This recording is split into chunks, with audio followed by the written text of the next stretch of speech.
Eu sou o Fábio Rangel. Eu sou o Rodrigo Carvalho. Eu sou o Daniel Cavalcante. E eu sou Caio Gaudio. E está começando Enquadrando, podcast de cinema vinculado ao canal Acabou de Acabar, do nosso padrinho e amigo Gabriel Gaspar, que está ausente nesse episódio, mas em breve vai voltar, e editado por Marcelo Zaniolo.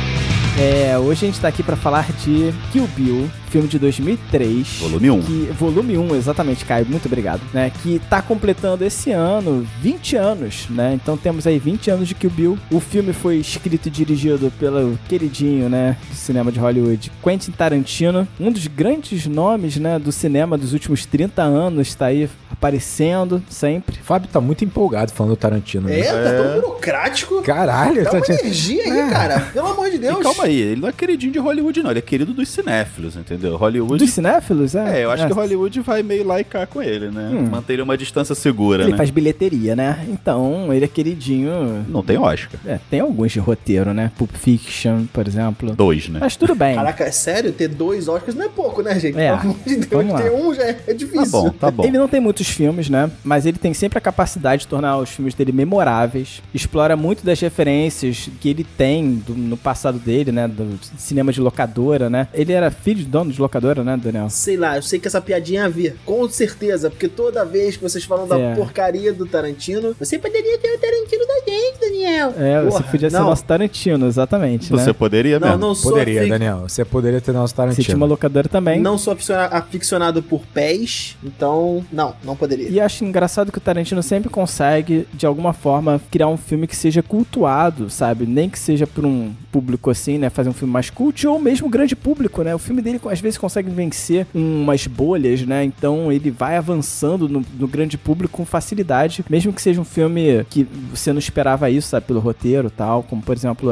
Django ou Bastardos Inglórios, sabe? É impressionante mesmo. Eu acho que ele agrada um público muito maior do que a gente imaginaria, sabe? Assim, e isso talvez seja um talento que só ele tem. É difícil explicar como é que ele consegue estourar essas bolhas, esses nichos que vão gostar desse filme mais cult dele, né? Muitas vezes doidão, sem pé nem cabeça no tal, e funciona, a galera curte pra caramba. É claro, não é a massa total que gosta do filme, não vai fazer bilhão, mas né? Eu acho que ele agrada um público muito vasto e diferente, assim. Ele consegue furar uma bolha, né? Ele tem uma matemática poderosa, que é um orçamento pequeno e um retorno financeiro praticamente certo dos filmes dele, porque o público dele é muito fiel, né? O cara vai levar uma quantidade X de pessoas pro cinema pra ver qualquer projeto que ele faça, qualquer projeto que ele esteja envolvido. Mas eu acho que Kill Bill, já que a gente tá falando do Kill Bill em específico, é um filme muito relevante pra filmografia dele, porque eu acho que é um filme que muda ele de prateleira, né? De alcance, pelo menos, assim, de grande público. É quase um blockbuster dele, né? Quase, né? Eu acho que é o filme mais marcante dele, né? Dá pra dizer que é o filme mais marcante, que atingiu mais pessoas, que fez mais sucesso na época, né? Foi muito falado na época. Culturalmente também, eu acho que ele principalmente na internet, né? Tem muito meme de Kill Bill, tem muita coisa de Kill Bill, então eu acho que ele é um filme que acabou ficando muito marcado na carreira dele, né? Eu acho engraçado porque se Kill Bill tivesse lançado nos dias de hoje, teriam 10 filmes. Viraria uma franquia gigantesca. Não seria volume 1, volume 2 e acabou, mas sabe? ele não ia deixar isso acontecer. Talvez não. Não ia deixar? Não. Ia sair da mão dele. Ia pegar outro diretor, ia ser tipo John Wick. Kill Bill tinha que ser sério, irmão. Próximo passo. Mas eu acho isso engraçado, né? Porque o Daniel comentou sobre Kill Bill na carreira dele, né? E o Rodrigo comentou, um blockbuster, né? O único blockbuster na carreira dele, de fato, né? E o Kill Bill também, pra mim, ele é um divisor de águas na carreira do Tarantino, né? Porque ele tem uma característica pré-Kill Bill, assim, né? Que você tem esses filmes num mundo que a gente vive, né? Tipo, na realidade que a gente vive, só que com um aspecto meio fantasioso, né? Caricato, né? Então ele vai trabalhar com gangsters, né? Como em Pulp Fiction e Cães de Aluguel, mas existe uma caricatura que é natural dele, né? Mas ainda assim ele tá trabalhando numa realidade que tem algumas coisas que não batem muito bem com o que a gente vive, né? Mas é uma realidade fantasiosa dele. E após Kill Bill, eu sinto que a gente vai mais pra um cenário onde a gente começa a estudar fazer um revisionismo histórico, né? Então você vai ver que Django, Bastardos Inglórios, o próprio Era Uma Vez em Hollywood são revisionismos históricos, assim, sabe? E eu acho que se você parar pra pensar, acho que o Bill Volume 1, ele não não é um filme que você pode dizer, esse é um filme Tarantino, assim. Eu acho que... não? Eu não acho que ele é o filme mais... Assim, ele é um filme muito Tarantino. É óbvio que a genialidade do Tarantino transborda ali, mas o principal, né, que são aqueles diálogos super afiados, aqueles momentos cotidianos, né, que a gente vê muitas vezes no filme dele, que constrói muitos personagens dele, não tem isso em volume 1. É um ponto interessante. Você não tem nenhum grande diálogo. Quanto aos diálogos, eu vou concordar com você, porque de fato, né, os diálogos no Tarantino eles são verborrágicos, eles são, assim, não são muito reais, né, também, né, porque as respostas, elas são ágeis demais e elas são espertas demais, sabe, sempre. E eu acho que, como você colocou, o Kill Bill, ele é o mais fantasioso de todos. Os outros, eles são fantasiosos porque eles têm pequenas mudanças da realidade, né? Todos os filmes, né, eu acho que tem pequenas mudanças da realidade ali que fazem o charme do filme. Mas Kill Bill não, Kill Bill extrapola demais, né? São pessoas super lutadores e que sabem 1 milhão de línguas, existe um mundo ali à parte e tal. É o mais fantasioso dos filmes. E é curioso porque ele fala isso em entrevista. Ele fala, olha, eu tô fazendo um filme que eu quero me desafiar. Eu quero fazer um filme que não é muito meu estilo. Ele fala isso, né? Que eu quero fazer um filme mais ação. Eu sou conhecido por filme de pessoas conversando num quarto. E que o Bill não vai ser isso. Que o Bill não vai ser um filme de pessoas conversando no quarto. Realmente não é um filme de pessoas conversando no quarto. Eu acho engraçado que realmente, assim, eu vejo também como divisor de águas, mas parece, assim, que ele testou, experimentou até onde ele pode chegar, não só dentro do cinema dele, mas também com o público, e o quanto ele vai ser bancado e quanto ele vai agradar também Hollywood e o público, com um filme que basicamente parece que ele tá realizando todos os desejos do Tarantino adolescente que alugava os filmes e era viciado nesses subgêneros que ele gosta, mas parece que a partir dali, porque que o Bill vai ter um orçamento maior e vai ter uma bilheteria que é a maior dele, né, tipo uma das maiores dele, eu acho que ele começa a entender e começa a se aventurar num cinema que não tem mais traços nenhum, entre aspas, de filme B. Eu acho que quando você pega os 3 primeiros filmes dele, você sente que ele tá dentro de uma área de um filme mais cult, um filme B, faz sentido, em que ele meio que respeita essa área nichada dele. Então, Cães de Aluguel é totalmente nichado, é um filme B. Cães de Aluguel é muito B, Pulp né? Fiction tem um quê de B também, com um tema pequeno, um filme que conta uma história em dias ali, muito rápido e tal. Quando você pega também Jack Brown também, né? Até porque ele vai se influenciar muito pelo Blaxploitation, que basicamente trabalha filmes B dessa forma, né? Entre aspas, que são grandes filmes. É B por natureza, né? É B por natureza, mas aí quando ele chega em Kill Bill, ele sente que ele pode trabalhar uma camada acima, e você percebe, né? Com Bastardos Inglórios, Django, vai ter uma sensação de épico, de uma coisa muito maior, sai um pouco dessa tonalidade do B. Tá no caricato, tá um pouco nessa fantasia extrapolada, no sangue exagerado, na violência exagerada, mas agora tem uma roupagem mais elegante, de cinemão, sabe? Eu acho que ele incorpora o cinemão, sabe? Dentro dos filmes dele. Eu concordo, porque depois de Kill Bill, ele faz o Death Proof. Que é um filme super experimental, né? Mas depois, realmente, vocês falaram que depois disso... Vem 4 revisionismos históricos, né? Se não me engano, é essa ordem. É o Bastardos Inglórios, Django... 8 Odiados e Era Uma Vez em Hollywood. Exato. 8 Odiados Era Uma Vez em Hollywood. 8 Odiados não tá nessa lista do revisionismo, né? Meio que, assim, tudo bem, mas pega um contexto histórico, ele vai brincar com, o nascimento dos Estados Unidos, mas né? a minha construção aqui é que realmente depois do Kill Bill, não que a Uma Thurman, né, o elenco, a Lucy Liu, o elenco do Kill Bill, não sejam grandíssimos atores, né? Mas ele vai começar a figurar num outro nível e ele vai conseguir angariar para os seus projetos profissionais e atores de muita relevância. Ele realmente sai de um cinema, entre aspas, B, como a gente está conversando aqui, para um nível onde ele vai conseguir se associar a atores e atrizes que estão no alto escalão. E grandes produtores também, né? Grandes produtores também. Grandes produtores, né? Quer dizer, grande em termos de grande tamanho, tá, gente? Não de grande de competência, de dignidade, de hombridade. Nós vamos falar disso. Nós vamos certamente nós vamos falar disso. A gente tá falando de acesso a investimentos, né? A recursos. Tamanho, projeção, exatamente. Pra mim, assim, parece... A gente vai falar hoje só de Kill Bill volume 1, né? O volume 2 a gente vai falar mais pra frente. Outro dia, outro momento. Mas parece um corte bem claro entre os dois filmes, né? Pelo menos pra mim, assim. Parece que vai ser... Eu vou brincar de dirigir, vou fazer cenas incríveis e tal. Aqui é a minha brincadeira de direção. Minha brincadeira de roteiro vai ficar pro próximo, né? Parece ser bem dividido isso, né? Porque era um filme só. Na estrutura, né? Era um filme só. Então, sim. E realmente é isso que você falou, cara. Parece que foram pensados filmes de maneiras diferentes mesmo, sabe? Vou fazer primeiro o volume 1 de um jeito e o volume 2 vai ser substancialmente diferente. Mas, cara, os caras filmaram tudo linearmente e esse filme acontece na montagem. Realmente parecem 2 filmes absolutamente diferentes. Cara, é que eles já enxergava o final desde o início, né? O Tarantino já enxerga o final do filme desde o início, quando ele tá escrevendo o roteiro. Então, ele fala que não. Ele fala que muitas coisas ele não sabia. Ele não sabia, por exemplo, como ia terminar o filme. Se ela ia matar ou não o Bill, se sim, tinha alguma coisa sobre a filha dela. Ele fala que ele descobriu junto com o filme. Não sei até que ponto eu acho ele tá fazendo, né? É engraçado porque, assim, eu acho que o Tarantino tem seu personagem, no sentido de que a gente sabe que ele controla, o roteiro dele é completamente amarrado, cada ponto, cada vírgula vai ser dito pelos atores, né? Ele controla muito a cena, mas ele também consegue incorporar o improviso, mas é tudo muito planejado. Eu não sei, é aquela velha história, o cara é genial, né? Então até onde ele deixou a coisa fluida ou não. Ele fala que não, que o filme dele vai surgindo conforme ele vai fazendo. Cara, mas se você pega o roteiro de Kill Bill, cara, o roteiro tem todos os detalhes. Assim, normalmente, quando você escreve um roteiro, você escreve o roteiro. Alguns diretores que fazem roteiro, eles botam nota de direção. Mas o dele, cara, tem tudo escrito no roteiro. Agora vai entrar tem tudo, do início ao fim. De tiro, agora é um fundo laranja com... Tem tudo isso escrito no roteiro já, antecipadamente. Ele bota brincadeiras no roteiro. Vocês só vão saber o nome da personagem principal quando eu quiser. Ele escreve isso no roteiro. Exato, ele fala uma coisa também, né? Não sei até que ponto ele... É um personagem, ele é realmente um personagem. Isso ele vende o filme. Não dá pra desmontar esse personagem agora. Mas eu acho engraçado que o próprio volume 1, ele é fechado, ele é autocontido, sabe? Não me causa necessidade de nem ela, de fato, matar o Bill, que é o título do filme. Ele é tão fechado na concepção desse filme que eu falo, caramba, realmente, né? Tudo bem que vai ter o segundo filme e tal, mas eu lembro da sensação de assistir Kill Bill no cinema, e eu saí do filme, tipo, caraca, que foda, mas, tipo, com a sensação de finalização, sabe? Cara, mas aí tem um detalhe que parece uma bobeira, mas tô te falando isso com a experiência de um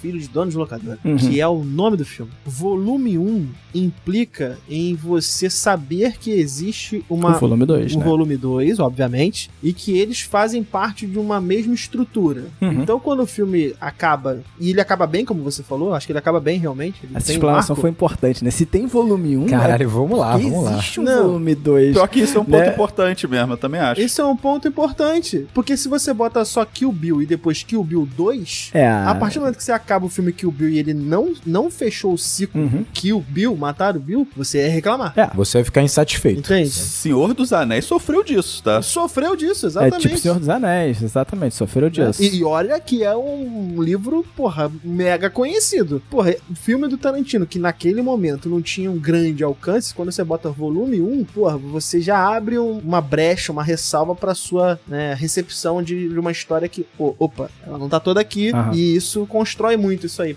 o filme fecha bem, mesmo sendo uma parte de uma história. Mas você entende que até olhando o filme hoje, sabe, eu vejo que o filme, ele tá fechado num contexto de vingança, sabe, tipo, por mais que ela não tenha se vingado do próprio Bill, sabe, você sente que esse filme ele tem um fechamento, sabe? Eu acho que ele usa ferramentas pra dar essa sensação, e a gente tá falando de um cara que é genial, né, assim, primeira coisa, assim, há um arco maior que vai ser completado no segundo filme, mas há um arco menor fechado no primeiro filme. Claro. Então essa sensação de arco construído e fechado da protagonista já dá uma sensação de conclusão. Mas eu acho que mais importante do que isso é a parte até talvez estrutural estética do filme, porque você percebe que o filme começa com uma moldura. Qual é a moldura? É a moldura dela na igreja, preto e branco, com estilo western spaghetti ali, que ele vai só retomar isso realmente no segundo filme. Moldura basicamente é quando você tem o início de um filme e um final de um filme que tem características muito próprias, né?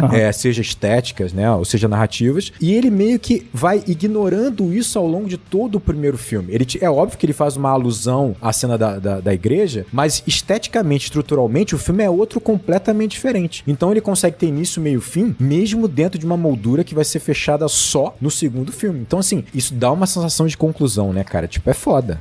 Sim. Ele cria outros conflitos, né, no filme. Só complementando, você tá falando isso, né? Ele cria outros conflitos no filme que se fecham no próprio filme, né? Boa parte das perguntas que ele cria no filme 1, ele responde no filme 1, não fica pro filme 2. E a primeira cena é boa demais, né? Assim, ela explica tudo do filme, você não precisa saber mais nada do filme, tá tudo ali. E é isso, você entendeu, essa mulher quer se vingar desse cara, e é isso aí, não precisa explicar mais nada. Certeiro, o conflito principal já tá armado. Mas é isso que o Rodrigo falou, né? Ele adormece esse plot principal, cria novos conflitos logo em seguida, e aí trabalha com isso ao longo desse filme. Cara, eu acho muito interessante como o Tarantino vai trabalhar essa protagonista, né? Porque existe um tropo de Hollywood, digamos assim, que é um protagonista que perdeu alguma coisa ou alguém, né, para um grupo muito forte e que agora vai perseguir uma vingança, né? É o caso, por exemplo, de Vou citar alguns filmes aqui, né? Arrebentando em Nova York. Eu ia colocar Comando pra Matar, de 85, né? Comando pra Matar é maneiro. Eu gosto de Comando pra Matar. Busca Implacável. Taken. Busca Implacável é bom demais. O próprio John Wick, que é recente, né? John Wick, né, cara? John Wick, Vingador do Futuro, tem isso também, um pouco, né? E um filme que o Daniel gosta muito, que é o Punisher, de 2004, ele também tá nesse tropo, né? Daniel não tem limite. Ai, meu Deus do céu, cara, vocês só me destroem nesse podcast. É um Punisher na Califórnia ensolarada. Mas enfim, né? Você vai ver que comumente é um tropo masculino. E o Tarantino, ele vai trazer um personagem feminino pra esse tropo. E você vai perceber que normalmente esses personagens femininos, quando eles estão nesse tropo, né? E nem necessariamente nesse tropo, mas quando você tem uma protagonista, você vai ver muita sexualização do corpo dela, né? A gente vai ver no cinema, por exemplo, com Tomb Raider, Resident Evil, né? Só pra trazer exemplos, assim, você vai ver que, pô, um personagem feminino, assim, de filme de ação. Desculpa, mas que exemplos, hein? Cara, tu tá benzão de exemplo. Eu fui pegar, assim, gente, mais ou menos da mesma época. Desculpa, não, tá bom. Você podia pegar, sei lá, o Quinto Elemento, que tem uma... né? Quinto Elemento. Quinto Elemento, né? É a mesma atriz também. Né? Então, por isso que eu tô falando, né? Cara, Quinto Elemento, ela só tá com faixas. Pelo menos é um filme bom, faixas. Né, cara?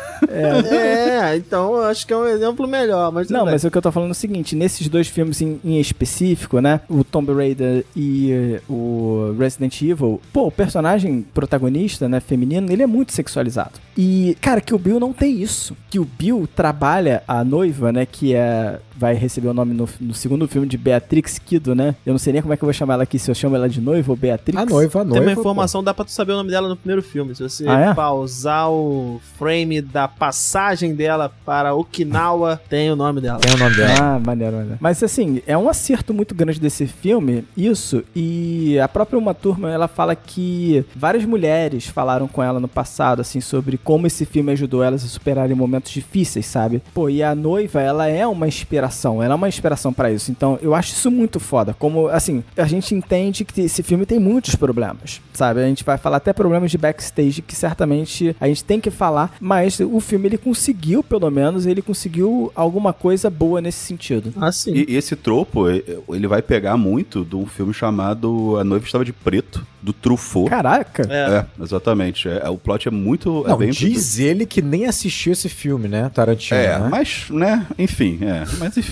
É assim, ó. O plot é bem próximo. Não, mas de qualquer forma, ele pegar essa inspiração da Nouvelle Vague, né, do Truffaut, que foi um período que o cinema francês tentou justamente discutir esses assuntos, né? De dar mais espaço para as mulheres, de tentar ressignificar muitos papéis das mulheres. Então, de qualquer forma, mesmo que ele diga que foi ou que não foi, enfim, tem essa conversa, né? De tentar ressignificar um papel clássico de mulher, né? De mulheres no cinema. O que eu acho legal, assim, eu vou falar bastante sobre as influências dele, até porque quem não discutiu as influências de Kill Bill, né? As referências de Tarantino. Mas muito em cima do que a gente tá falando sobre essa sexualização, a gente vai falar muito sobre a influência que, obviamente, ele carrega na carreira dele, que é do Blaxploitation, né? Sim. Então, por exemplo, ele vai passar alguns filmes pra Uma Thurman assistir, e um deles é a Coffee, né? Que é um filme de Blaxploitation, década de 70, né? Esse filme, ele é estrelado pela Pam Grier, que é, assim, uma ícone desse movimento de cinema, né? Década de 70, que é o Blaxploitation, que basicamente é um movimento, né, de um cinema feito por artistas negros, pro público negro, né? Que vai trabalhar o seu universo, vai trabalhar a sua música, sua trilha, seus assuntos, assim. Só que há, nesses filmes, obviamente, uma grande sexualização. Tanto é que isso vai ser criticado pelo próprio movimento em certo momento, assim, né? O que eu acho interessante é que você vai perceber, assim, há muito Blaxploitation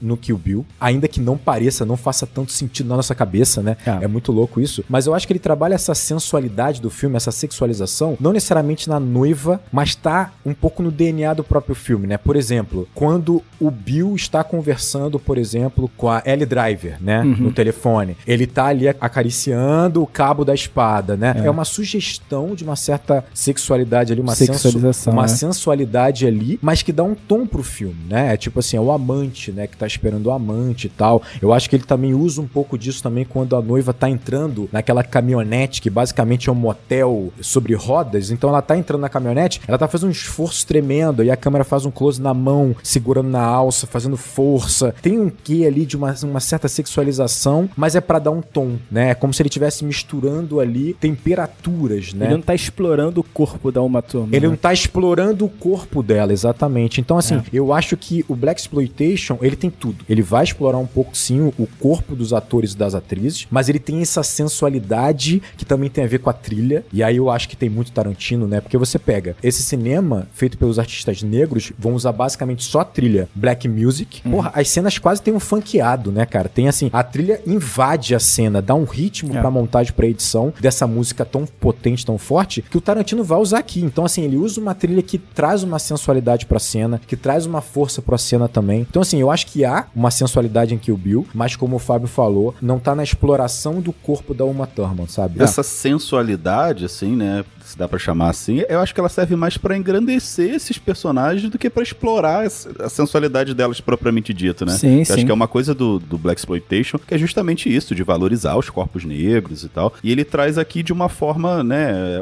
um pouco diferente, mas isso, né, pra mostrar que apesar de tudo, a noiva, ela tem a sua feminilidade ainda, né? Ela ele não objetifica pra nenhum lado, né? Ela não é uma bruta completa, mas e ela também não é um objeto sexual, né? Então acho que serve mais pra... maneiro que eu quero usar isso aí. É exatamente isso que você falou. Vou usar. E assim, a gente tem que entender que é um filme de movimento, né? O movimento vai ter sua sensualidade naturalmente. E como o Caio falou, eu acho que... E aí talvez no cinema do Tarantino tenha muito isso do Blaxploitation, que é você tem um certo sarcasmo, um deboche, usando os arquétipos em que os artistas negros eram aprisionados em Hollywood, né? Então você vai ter personagem feminina negra no cinema hollywoodiano branco, era sempre sensualizada, sexualizada, era só uma ferramenta. Isso vai ser explorado no cinema do Blaxploitation como também uma desconstrução, como se fosse também um deboche. Tipo assim, você coloca a gente nessa caixa, então eu vou usar isso, eu vou me apoderar disso, porque eu tenho o direito de me apoderar disso. Ele brinca com isso em Jack Brown, né? Sim, ele vai brincar com isso ele brinca com isso com o Jack Brown. Tá no cinema dele, né? Por ele é muito influenciado por isso, mas né? aqui eu acho, especificamente na noiva, eu acho importante, é fundamental a gente dizer que o Tarantino não fez a noiva sozinho, né? E ele reconhece isso no final, né? Quando ele bota lá que foi um personagem baseado em Q.U., a Uma Thurman participou diretamente da criação da noiva. Então, participou diretamente. A ideia dela ser uma mãe foi muito por conta da Uma Thurman. Essa cena, ele fala que essa cena inicial foi quase toda concebida pela Uma Thurman. Essa cena dela deitada no chão. Dou muito crédito a ela mesmo pelo sucesso desse filme. E eu acho que, assim, isso só prova que quando você tem uma pessoa que entende, né, que vivenciou aquilo, né, você consegue dar outras camadas pro personagem, né? Claro. Então vamos pra sinopse? Vamos lá. Então vamos pra sinopse.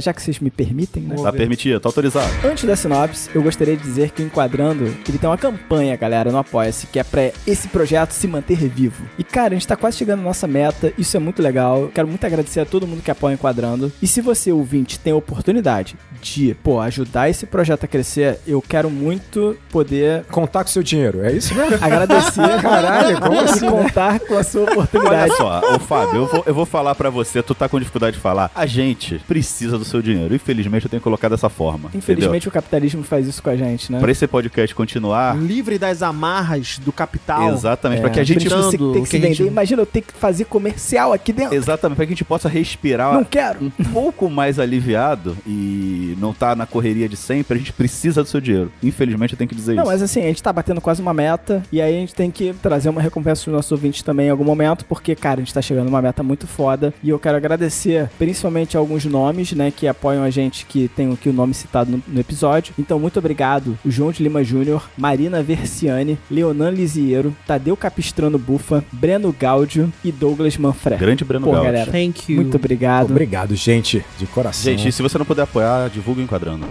Sinopse. Após sofrer um atentado executado durante seu casamento e permanecer 4 anos em coma, a noiva desperta e vai buscar vingança contra seu ex-grupo de assassinos liderado por Bill. que tentou matá-la. Olha, Esqueci, tinha uma linha a mais.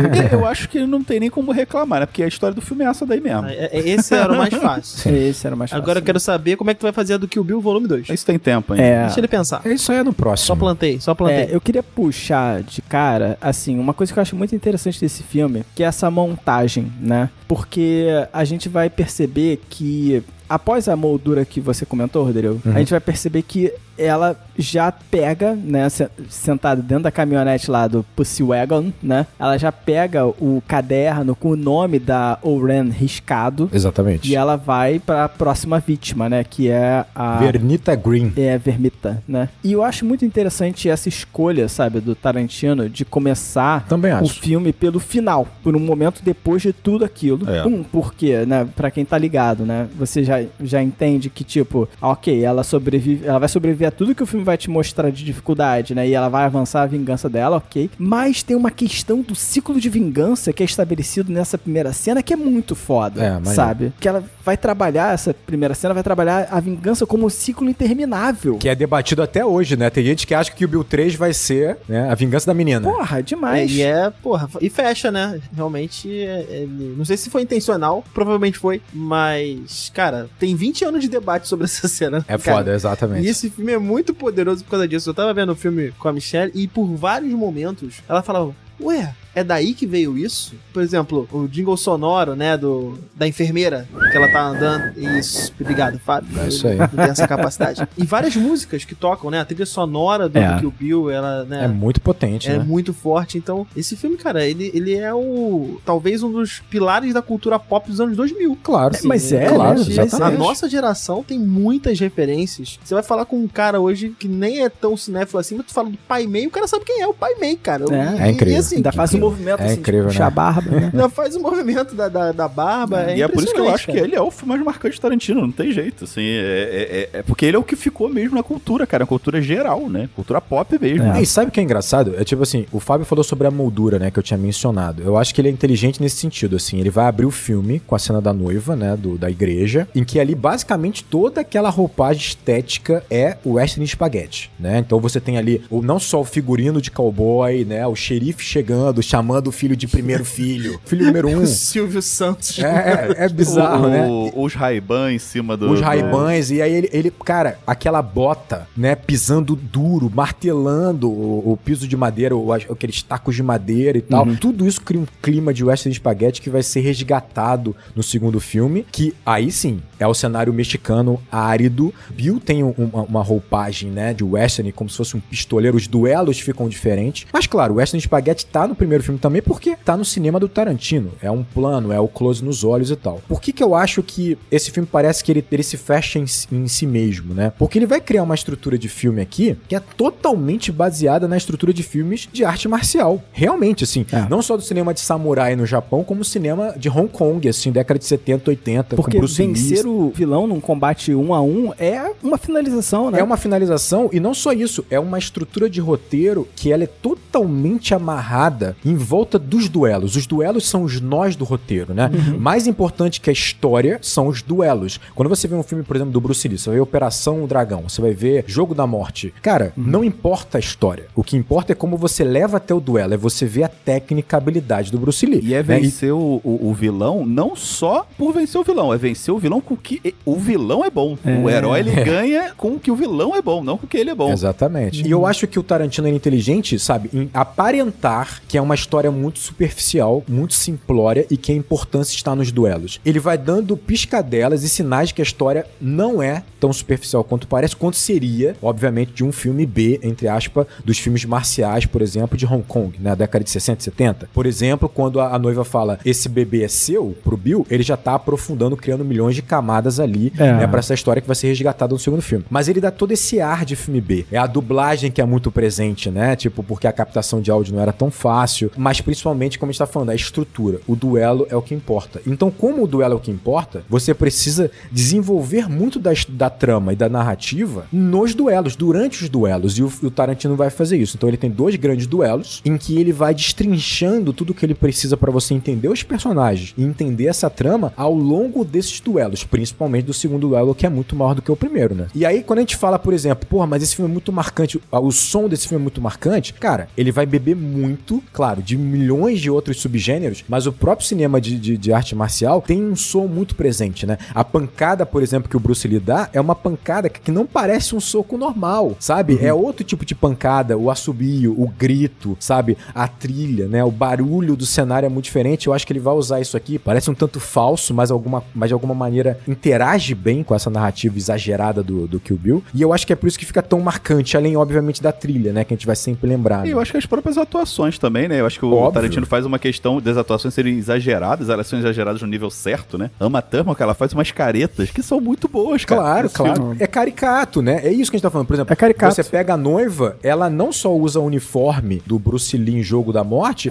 mas ela também tem um cinismo e uma arrogância do Bruce Lee, sabe? Porra, cinema de arte marcial é B, né, cara? O zoom nos olhos. Que é muito frequente. O zoom nos olhos, exatamente. É uma filmografia que vai trazer essa ideia do exagero, né? Isso que o Rodrigo falou, né? Toda essa forma que o filme é construído, essa produção do filme, a direção, da forma que ele é feito. O Fábio falou muito bem da montagem, né? Eu acho que a segunda cena do filme, né? Que é um combate, é um duelo com a Vernita Green, né? E ela é uma cena que, pra mim, pelo menos serve pra explicar quem é a noiva, né? Qual é a personalidade da noiva. Claro, toda essa cena, todo esse duelo, ela serve pra gente entender que ela é uma assassina mortal, ela é muito competente no que ela faz, porque ela fala que a Vernita, ela é a melhor pessoa com as facas. A mais habilidosa com facas, mais habilidosa com uma faca. E ela vai lutar com uma faca também. Exato. Ela tem uma questão de ego ali. Mostra uma questão também de um código, entre aspas, moral entre eles. A primeira questão é que você entende que tem uma questão de ego ali muito forte nela. Segundo, é isso. Tem essa questão moral, né? Que você entende isso ao longo dessa cena, quando a filha dela aparece, né? Elas param imediatamente. Ela se mostra realmente preocupada, né? Ela realmente para de lutar. Mas ao mesmo tempo, quando ela chega na casa dela lá, né? Aquela casa, né, do subúrbio, não tem discussão. Ela já chega descendo a porrada da mulher. Não tem. Pra mim, é a luta mais agressiva do filme, que é a porrada seca. Também né? acho. E aí você vê. Faz sentido. Você entende que ela tá numa busca implacável por vingança. Ela não tá nem aí se ela vai morrer. Busca implacável.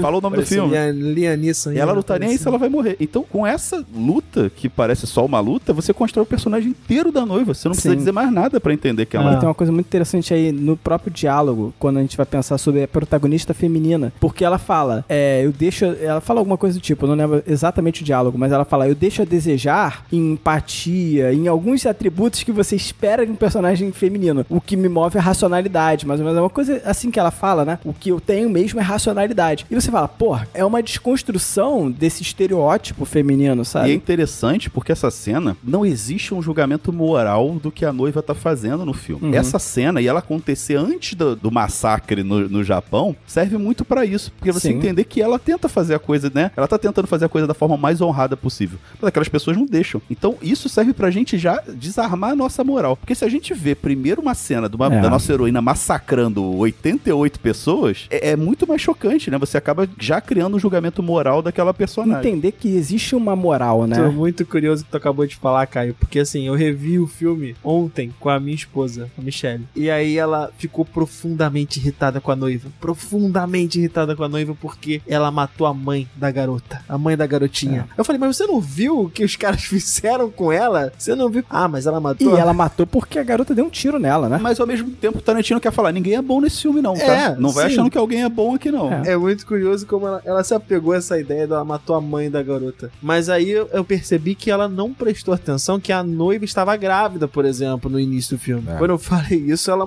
não, então agora está justificado. Agora está justificada a vingança e vamos com ela nessa vingança, nessa jornada. Eu acho que essa cena estabelece zilhões de coisas mesmo, porque assim... Muito, eu acho que a primeira coisa que o Tarantino vai estabelecer, e talvez seja um dos principais fatores para ele colocar esse duelo primeiro, eu acho que ele tá estabelecendo claramente uma questão de universo, né? Você pega assim... muito disso, né? Uma lógica moral que precisa ser estabelecida, né? Exatamente, porque ele vai apresentar como é que começa o duelo. Basicamente é você olhar o lugar mais comum, ordinário, sabe, rotineiro de um subúrbio americano. Uma casinha casinha branca com suas cerquinhas branquinhas, jardim bem aparado, brinquedos de criança, né? Aquilo ali tá dizendo aqui, isso aqui é um mundo normal, certo? De uma mulher aqui loira indo visitar uma amiga. Quando abre a porta, você vê duas mulheres lutando com faca, destruindo a casa inteira, sem qualquer tipo de preocupação se alguém vai ouvir ou vai chamar a polícia. E aí ele tá dizendo o seguinte, olha só, esse aqui é o mundo normal da cerquinha branquinha, esse aqui é o universo Kill Bill em choque com esse mundo normal. Quando você pega duas personagens do mundo Kill Bill e você coloca no mundo normal, dá esse choque, dá merda, tudo é destruído ao redor. É isso que ele tá mostrando. Ele tá estabelecendo a diferença de universo. Claramente na primeira cena. É muito foda isso. E tanto é que ele mostra a destruição da casa, sabe? É como se fosse assim, não dá pra ter uma vida ordinária, comum, normal de esposa e mãe, você sendo alguém do universo do Kill Bill. Essas pessoas não têm o direito dessa vida. E aí, pra mim, começa pra mim a genialidade do Tarantino, porque é uma camada em cima da outra. Porque aqui, ele tá pra mim estabelecendo claramente da onde parte o arco de evolução da noiva e pra onde ele vai chegar. Porque nesse momento aqui, você percebe que a noiva, ela tá como ainda a assassina do universo do Bill. Isso é o que ela é. Só que ela tá enfrentando basicamente o arquétipo perfeito da pessoa que conseguiu ser o que ela tentou ser e foi impedida, né? Então ela tá enfrentando a mãe, que se tornou mãe, se tornou esposa, que se tornou uma integrante do mundo normal. Ela tá enfrentando isso. É verdade, Rodrigo. Eu nunca não tinha me ligado nisso não, cara. Pode crer, é verdade. Porque era justamente o que ela deveria ter compaixão e empatia, né? É verdade. Mas é justamente o que ela vai alcançar. Porque o arco dela é exatamente isso. Ela vai começar como uma assassina que tentou integrar o mundo real, tentou ser mãe, esposa, trabalhar normalmente, habitualmente. Foi impedida disso, não teve a possibilidade de ser isso, né? E ela vai começar um arco que vai terminar lá no final sendo o quê? Mãe. Conseguindo integrar talvez esse universo. Cara, o Tarantino tá desenvolvendo isso aqui agora. É da onde ela parte pra onde ela tem que chegar. Olha, é uma coisa impressionante. E o que eu acho mais espetacular é que ele vai usar isso pra dinâmica do duelo. Porque, por exemplo, a gente tá falando aqui, olha isso. Ela, por não ter a cabeça de uma mãe, ela realmente acredita, olha isso, ela realmente acredita que a adversária dela, a Vernita Green, que agora é mãe e esposa, vai realmente aceitar um duelo honroso de facas. 2 horas da manhã. 2 horas da manhã, num descampado ali em frente. E é por isso que ela é quase morta. Porque ela é surpreendida, porque ela realmente acredita que uma mãe não vai fazer o que for possível pra salvar, não só proteger a sua filha, mas proteger a condição que ela tem naquele momento. Exatamente. E é legal que ela verbaliza isso, né? Ela tenta falar, minha filha não tem nada a ver com isso, né? Sim. Vamos tentar resolver isso sem passar por ela. Mas não surte efeito, tanto que a própria Beatrix vai falar pra ela, para minha vingança ser completa, eu precisaria matar você, seu marido, matar seu marido, exatamente, matar sua filha. Nossa, né? Você fala, caraca, Beatrix, realmente. Foda, mas isso é pra mostrar que ela tem alguma honra dentro dela ainda, né? Que ela não é igual aquelas pessoas, né? Pra dar essa diferença. Sim. Apesar daquelas pessoas terem, né, suas questões também, né? E é legal que você percebe também, assim, é curto, mas você percebe um pouco que a Vernita, ela cria a filha também com alguma instrução ali. Ela estala o dedo, a menina não se choca diretamente, né? Ela fica estática ali, mas ela não chora, ela não demonstra pânico. Então, ela provavelmente tinha algum tipo, né, de treinamento mesmo que secreto ali com a menina, ela, né? também não é só mãe, né? Ela não... Mas sabe que é maneiro? Ela não é só mãe, mas agora ela é muito mãe. E é por isso que ela erra o tiro. Porque se ela fosse só assassina, ela teria matado a noiva e teria protegido a filha. Se ela fosse muito mais assassina do que ela é naquele momento, 4 anos depois. Sim. Eu acho que ali também é um momento importante pra noiva firmar que é isso que ela quer mesmo. Quando ela mata a mãe na frente da filha, ela entende que é isso mesmo. Eu quero me vingar mesmo. Tanto que ela vira com a maior calma do mundo, com a maior frieza do mundo e fala, olha, é isso aí, eu fiz o que eu tinha que fazer, é isso que eu vou fazer. Se um dia vocês quisessem se vingar, se você quiser me procura. É isso aí, a violência é um ciclo. Exatamente. Se ela estiver no seu coração, eu te espero. Eu te espero. E é interessante colocar isso, né? Essa violência do Tarantino nesse filme, ela não é uma violência que vem da pessoa nasceu violenta, ou né? Ele entende que a violência é o que gera mais violência, né? Ele coloca isso de forma bem clara, né? É muito curioso trabalhar essa violência como se fosse algo absolutamente natural e justificado. Ele não trata ninguém ali como serial killer. Ninguém ali é essencialmente mal. Ninguém. Pelo contrário, todo mundo tá sendo violento porque foram violentos com ele. É uma resposta. Eu lembro que a gente falou sobre essa questão de ciclos de vingança quando a gente falou de Northman, do Robert Eggers, né? No episódio 47. Quando o Fábio citou o John Wick, ele não falou o número do episódio, sabe por quê? Porque ele não gosta dos episódios de John Wick. Agora, do The Northman, ele vai falar do número do episódio. Verdade, Daniel, verdade. Tá, então, eu vou citar, aproveitar pra citar aqui, que no enquadrando número 12 a gente fala de John Wick. Olha isso, então, exatamente. No enquadrando número 47 a gente fala de Northman, que a gente fala sobre esses ciclos de vingança, e aí eu quero estabelecer uma comparação aqui. E no enquadrando, que é importante sobre esse filme, né? Número 28 a gente fala de Bastardos Inglórios e número 56 de Era Uma Vez em Hollywood. Olha isso, um pacotão pra você agora. Um grande pacote aí pra você escutar. Mas sobre essa comparação que eu queria fazer, porque eu duvido que ela mataria essa mulher se ela soubesse que a filha dela tava viva. Isso é um ponto interessante. Por quê? Porque isso vai gerar um ciclo de vingança que vai chegar até a filha dela. É um bom ponto. Eu acho que é um ponto e que eu acho que se resolve no volume 2. Vai resolver no volume 2. Existe o conflito e se resolve no volume 2. Mas é isso, né? O arco dela é de se tornar mãe. Ela não é ainda, ela é assassina e pensa como uma. Exato. Então ela não tá pensando à frente, né? Sobre o futuro dela, porque quando ela fala pra essa menina procurar ela garante que ela não tem futuro. Exatamente. E a sacada do nome, eu acho que tem muito a ver com isso, né? Ela não é a Beatrix. Ela é só ela é a noiva, cara. Ela é um espírito vingativo e é isso aí.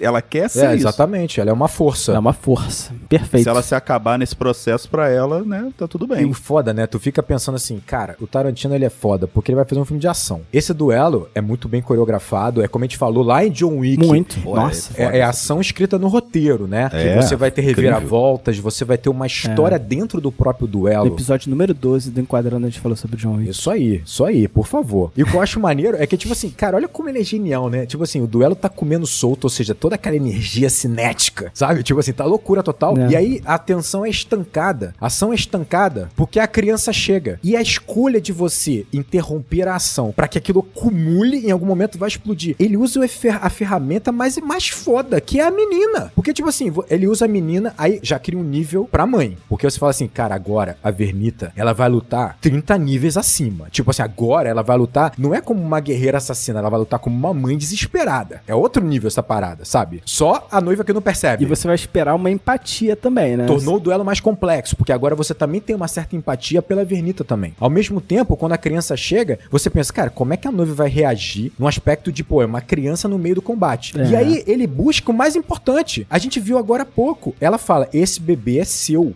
E é provavelmente uma menina. E você fala, caraca, o duelo ganhou muitas camadas com um elemento, que é a criança. Sabe? É uma parada, é genial, cara. É genial. Eu não entendi o lance que você falou desse bebê é seu. Como assim? Ela fala na cena inicial. Ela fala pro Bill. O que ela fala pro Bill antes de... Entendi o que você tá falando. Não estudou o filme, Logo anterior que ela fala pro Bill, esse bebê é seu. E que você já fala, caramba, realmente ela perdeu uma criança.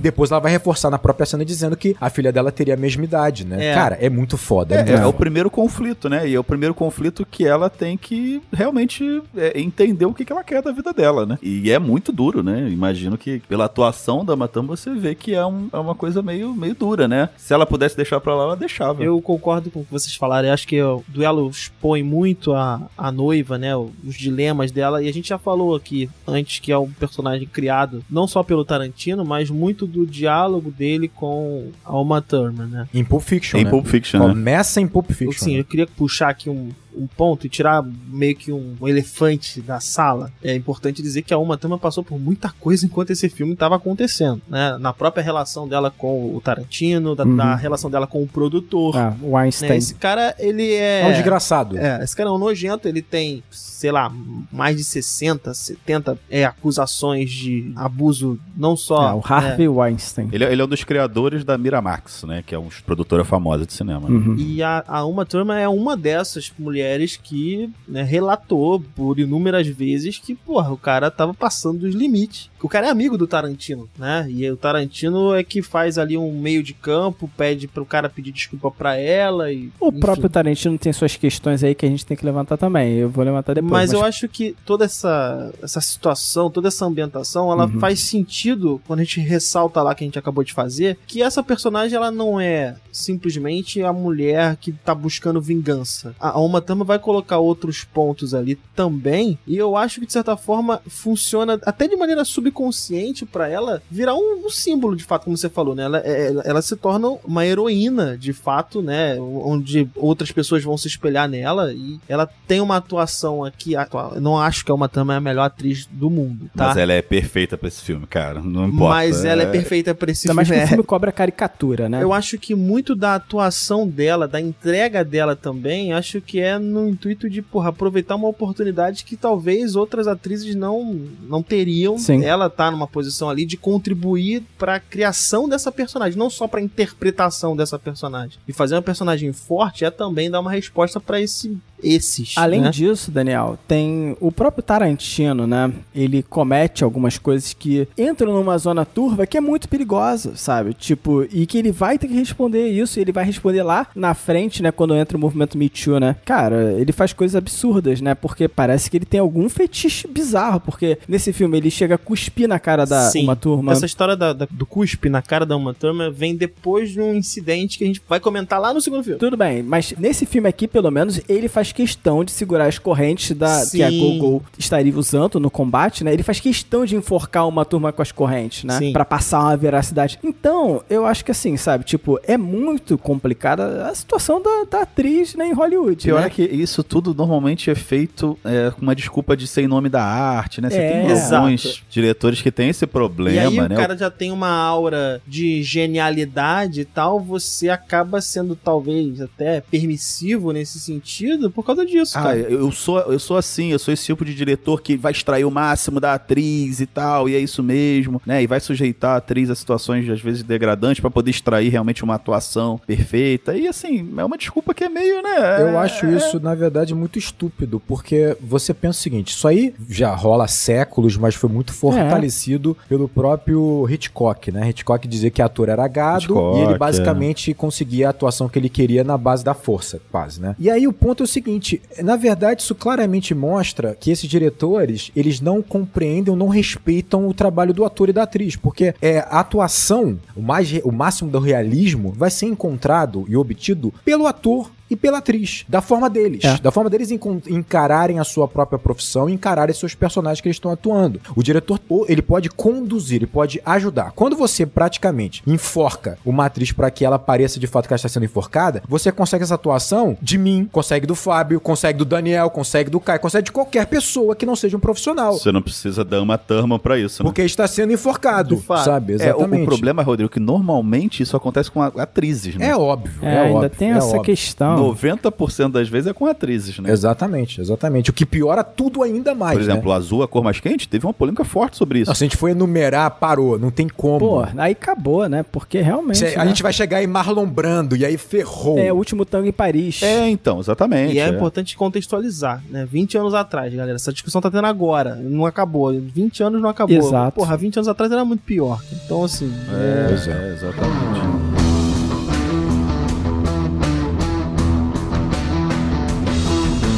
Cara, quando eu assisti esse filme pela primeira vez, me passou muito como exagero, assim, sabe? Eu fiquei, caramba... Porra, o que foi que tu achou que é exagero nesse filme? Tudo? O filme inteiro? Isso de fato era necessário, parece muito desnecessário, que é o abuso que a noiva sofre durante o coma. Eu tava pensando nisso quando a gente tava fazendo outra conversa. Cara, não parece gratuito? Parece um pouco gratuito pra mim, né? O tal do Buck, né? Que estupra e vende o corpo dela. Isso é muito bizarro, né? Mas eu parei pra pensar, eu falei, cara, por que isso tá no filme, né? De fato, quando você comentou lá atrás, acho que foi o Caio que falou sobre a objetificação do corpo, né? E isso é o máximo da objetificação de um corpo, né? É você vender ele pra outra pessoa. Isso é o máximo. Então você para pra pensar... E a pessoa em coma, né? Em coma, que nem tem controle sobre o próprio corpo, né? Então eu fiquei parando pra pensar que, cara, beleza, é isso que o filme quer me dizer, né? Então tem duas motivações que eu vejo pra ter isso no filme, que ainda assim me parece desnecessário. Eu falo, pô, precisava disso? Mas tudo bem. Uma delas é, beleza, esse filme fala sobre essa objetificação. E esse filme vai colocar a Beatrix Kiddo, né, que no momento é só a noiva, como uma sobre-humana.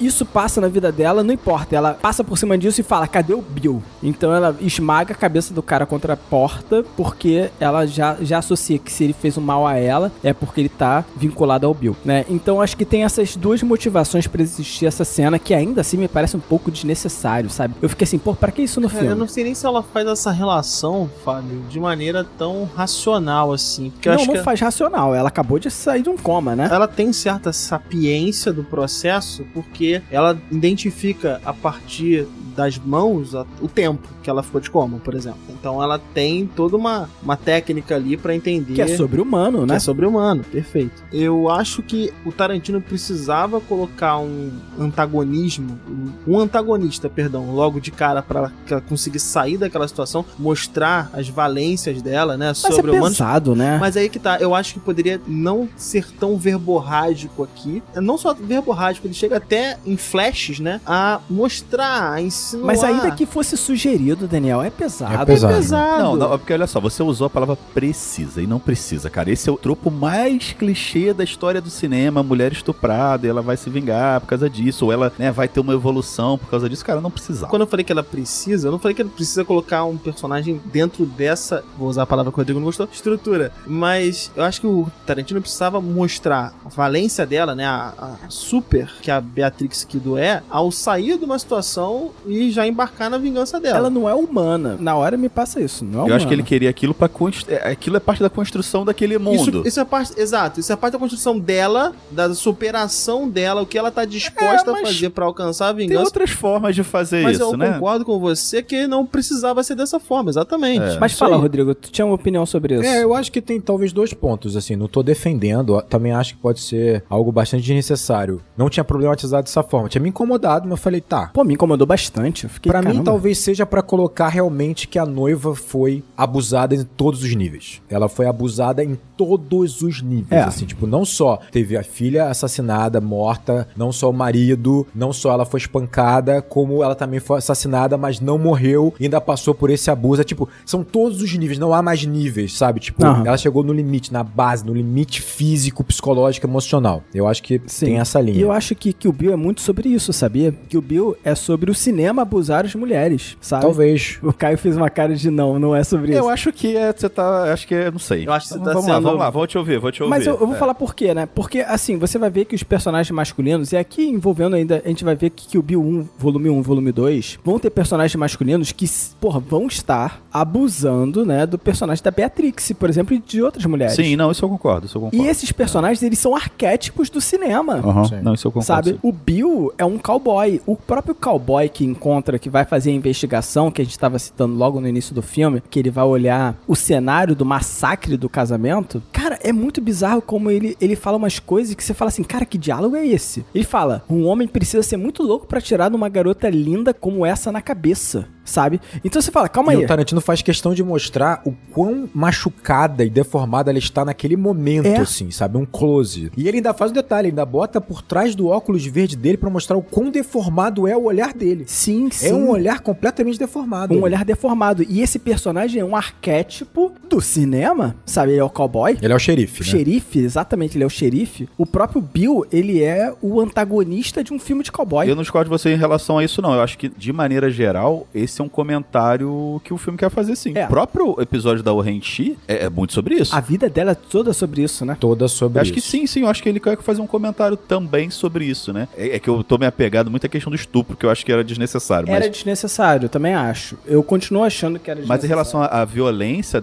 que essas mulheres sofrem, eu acho que ele quer fazer esse comentário, sim. E ele quer falar muito sobre isso também. A mulher, ela só tem 2 lugares no mundo, né? Ou ela é uma mulher de família, ou não, né? E aí é roubado isso da noiva, né? A noiva, quando ela tenta ser uma mulher de família, não, você não é uma mulher de família. Você não foi criada pra isso. A gente falou, né? No primeiro duelo, ele apresenta os diferentes universos, né? Em que quando você tem 2 personagens do mundo do Kill Bill, ele está no mundo normal, há um choque e devastação. Mas eu acho que ele coloca um ponto também de que, mesmo que distorcido e controverso, no mundo do Bill ali, há de alguma forma uma moral, há de alguma forma uma honra que a gente talvez não encontre no nosso mundo normal e ordinário, que chega tão baixo a ponto de um enfermeiro vender o corpo de uma mulher em coma, sabe? Eu acho que tem um quê disso também. E você pode entender como um comentário sobre o ciclo de violência, né? Porque o estupro, afinal de contas, é uma violência, né? Uma das mais, né? Mais hediondas que tem. E acho que ele quer fazer esse comentário também, né? Uma violência num mundo violento que tá gerando mais violência. Ele serve pra aclimatar a gente naquele mundo, né? De certa forma, e a gente se solidarizar. E a objetificação máxima. E solidarizar mais ainda com a noiva, né? Agora, sim, claro, tem outras formas de fazer isso, né? Ainda sobre o estupro. E ainda sobre o cowboy, né? O cowboy, o xerife, que vai investigar essa cena e tal. Depois que ele fala sobre a beleza dela, né? Ele elogia a aparência dela. Ela cospe na cara dele, mostrando que tá viva. E a reação dele é xingar ela, sabe? Tipo, até isso eu falo, caraca, que o Bill tá falando um pouco sobre isso. Sobre esses arquétipos de cinema e como eles tratam as mulheres, sabe? E a vingança da Beatrix é sobre os homens, sabe? A vingança da Beatrix também é sobre as mulheres, porque o Oren Ishin, né? Ela vai sofrer bastante, né? Mas a vingança em que o Bill, como um todo, é contra os homens. Tanto que a história da Oren, né? É uma história que vai ter um diálogo, até um narrador que vai falar uma coisa que eu acho um absurdo, que é, por sorte, ele era um pedófilo.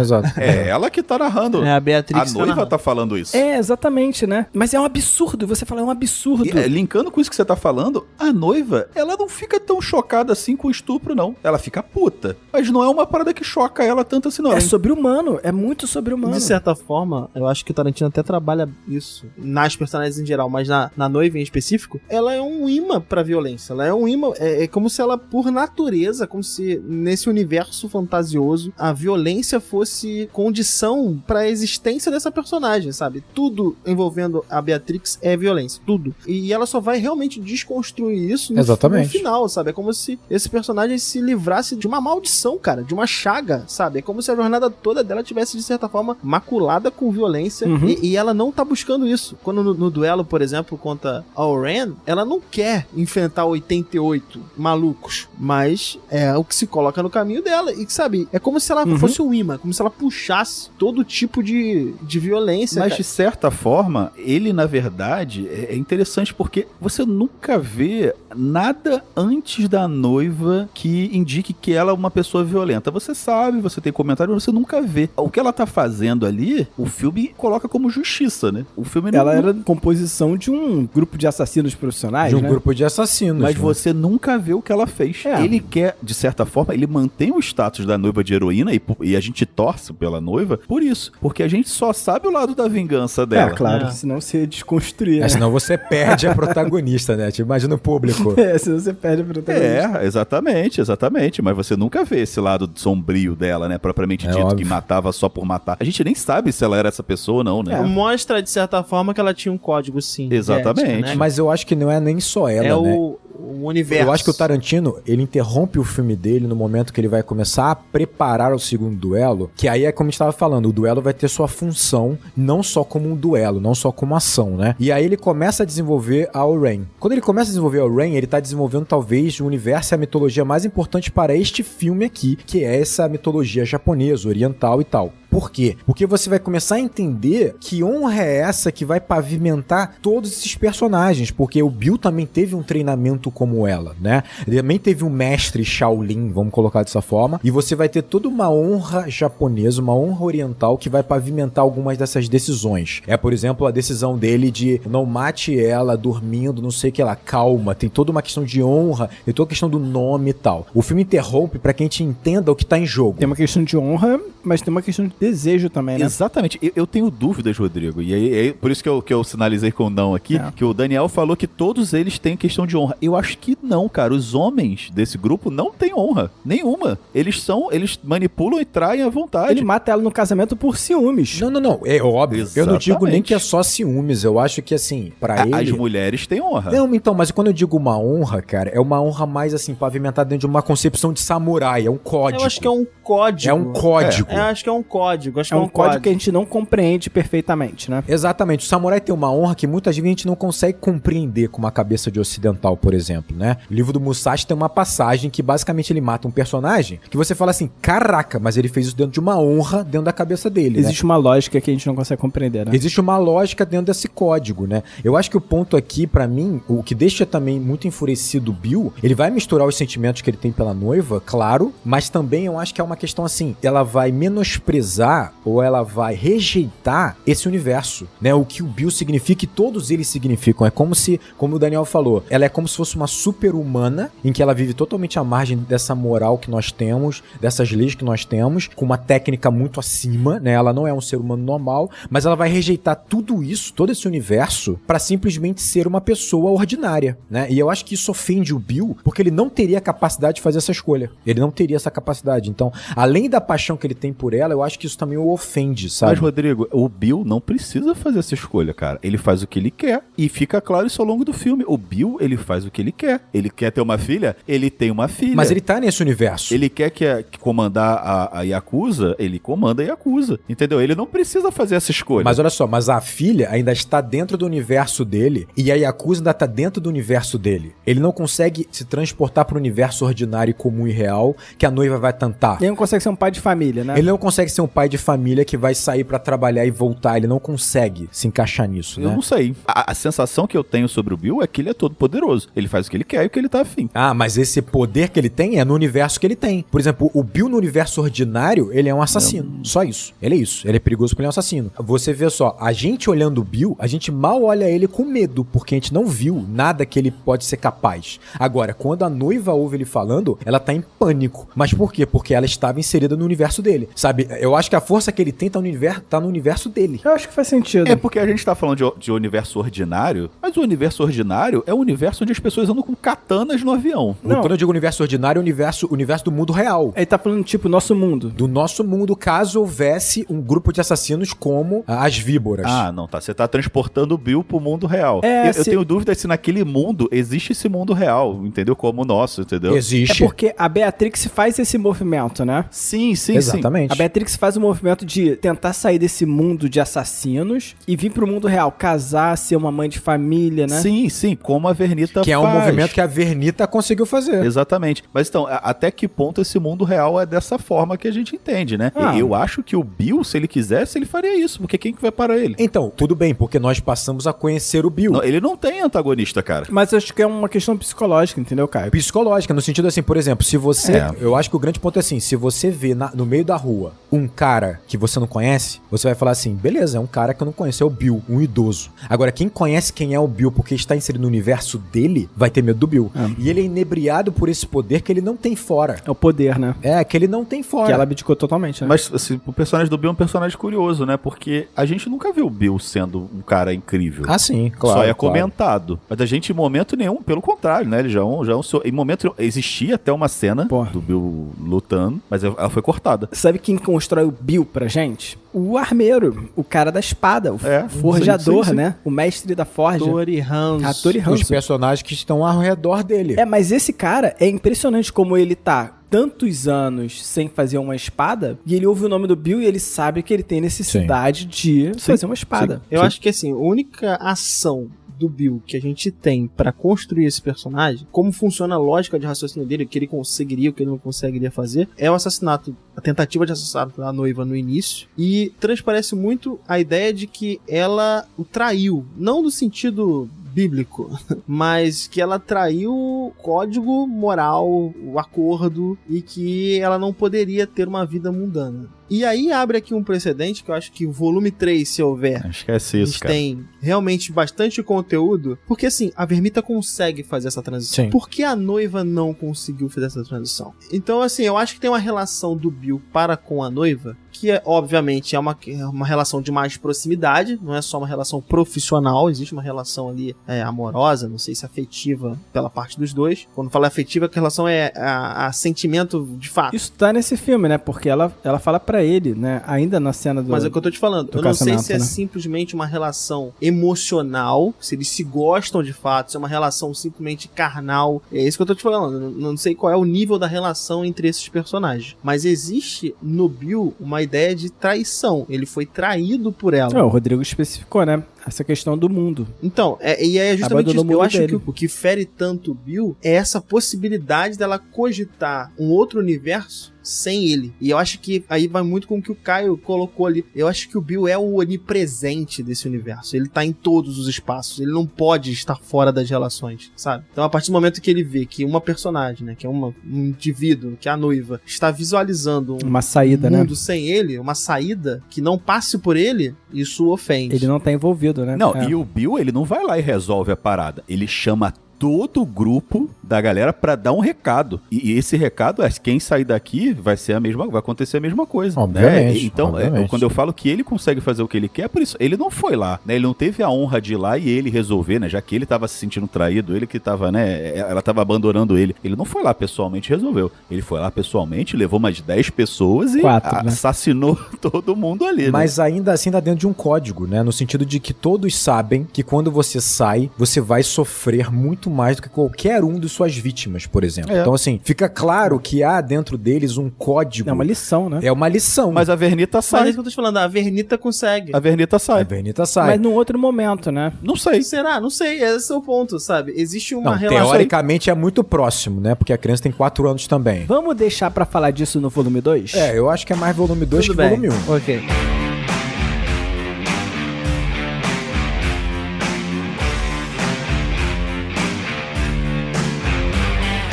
Cara, eu tenho que abrir aqui um parêntese. Uma Thurman não é a melhor atriz do universo, mas que ela tá perfeita aqui. E o momento em que ela acorda e que ela tem a ausência, aquele choro contido, eu realmente, ali, eu acho que ela me emociona, cara. É muito visceral, cara. Eu acho que ela entrega ali, meu irmão. Eu acho que, assim, eu precisava. E é o único momento de sofrimento dela mesmo no filme, né? Que ela ali é o momento humano mais humano dela, né? O sofrimento mais humano. E tem uns segundos, né, até ela perceber, que eu acho que dói mais ainda, né? Que, pô, você percebe que ela acordou ali, ela tá achando que tá com a barriga ainda e, nossa, realmente essa cena é cara, incrível, o Daniel fala desse choro da noiva e eu acho foda porque ele é o momento que ela tá mais humana, né? É o limite ali, depois ela tá simplesmente assassina do início ao fim. É o único momento que ela tá humana, de fato. É o único momento Beatrix, né? Ela tem alguns momentos de vulnerabilidade, mas, assim, vulnerabilidade de uma super mulher, né? E eu acho engraçado que, assim, eu tinha comentado no início do episódio que o Tarantino tinha pego alguns filmes e dado pra uma turma assistir, né? Pra se inspirar, e um desses filmes foi a Coffee, né? Cara, é interessante você pensar o seguinte, a Coffee também é um filme de vingança, em que você tem, né, a protagonista Coffee, né? Tem a irmã mais nova, ela acaba sofrendo uma overdose e ela decide se vingar. O que é interessante é que, assim, cara, não há como o filme ser mais diferente que Kill Bill. E é exatamente na questão de humanidade, porque aqui você tem, assim, a Coffee basicamente uma mulher normal, absolutamente normal, que ela quer se vingar de alguém. Ela tá revoltada. Tem até uma cena interessante no meio do filme que o amigo dela, policial, fala assim, pô, mas eu entendo a revolta, eu entendo isso, mas assim, de quem você vai se vingar? Do traficante que vendeu a droga? Do cartel inteiro? Dos policiais corruptos? Do governo? Dos governantes? Aonde tá? E isso é completamente diferente que o Bill, né? Que o Bill tem formatado claramente todos os chefões que ela tem que enfrentar e o ponto final, que é Bill.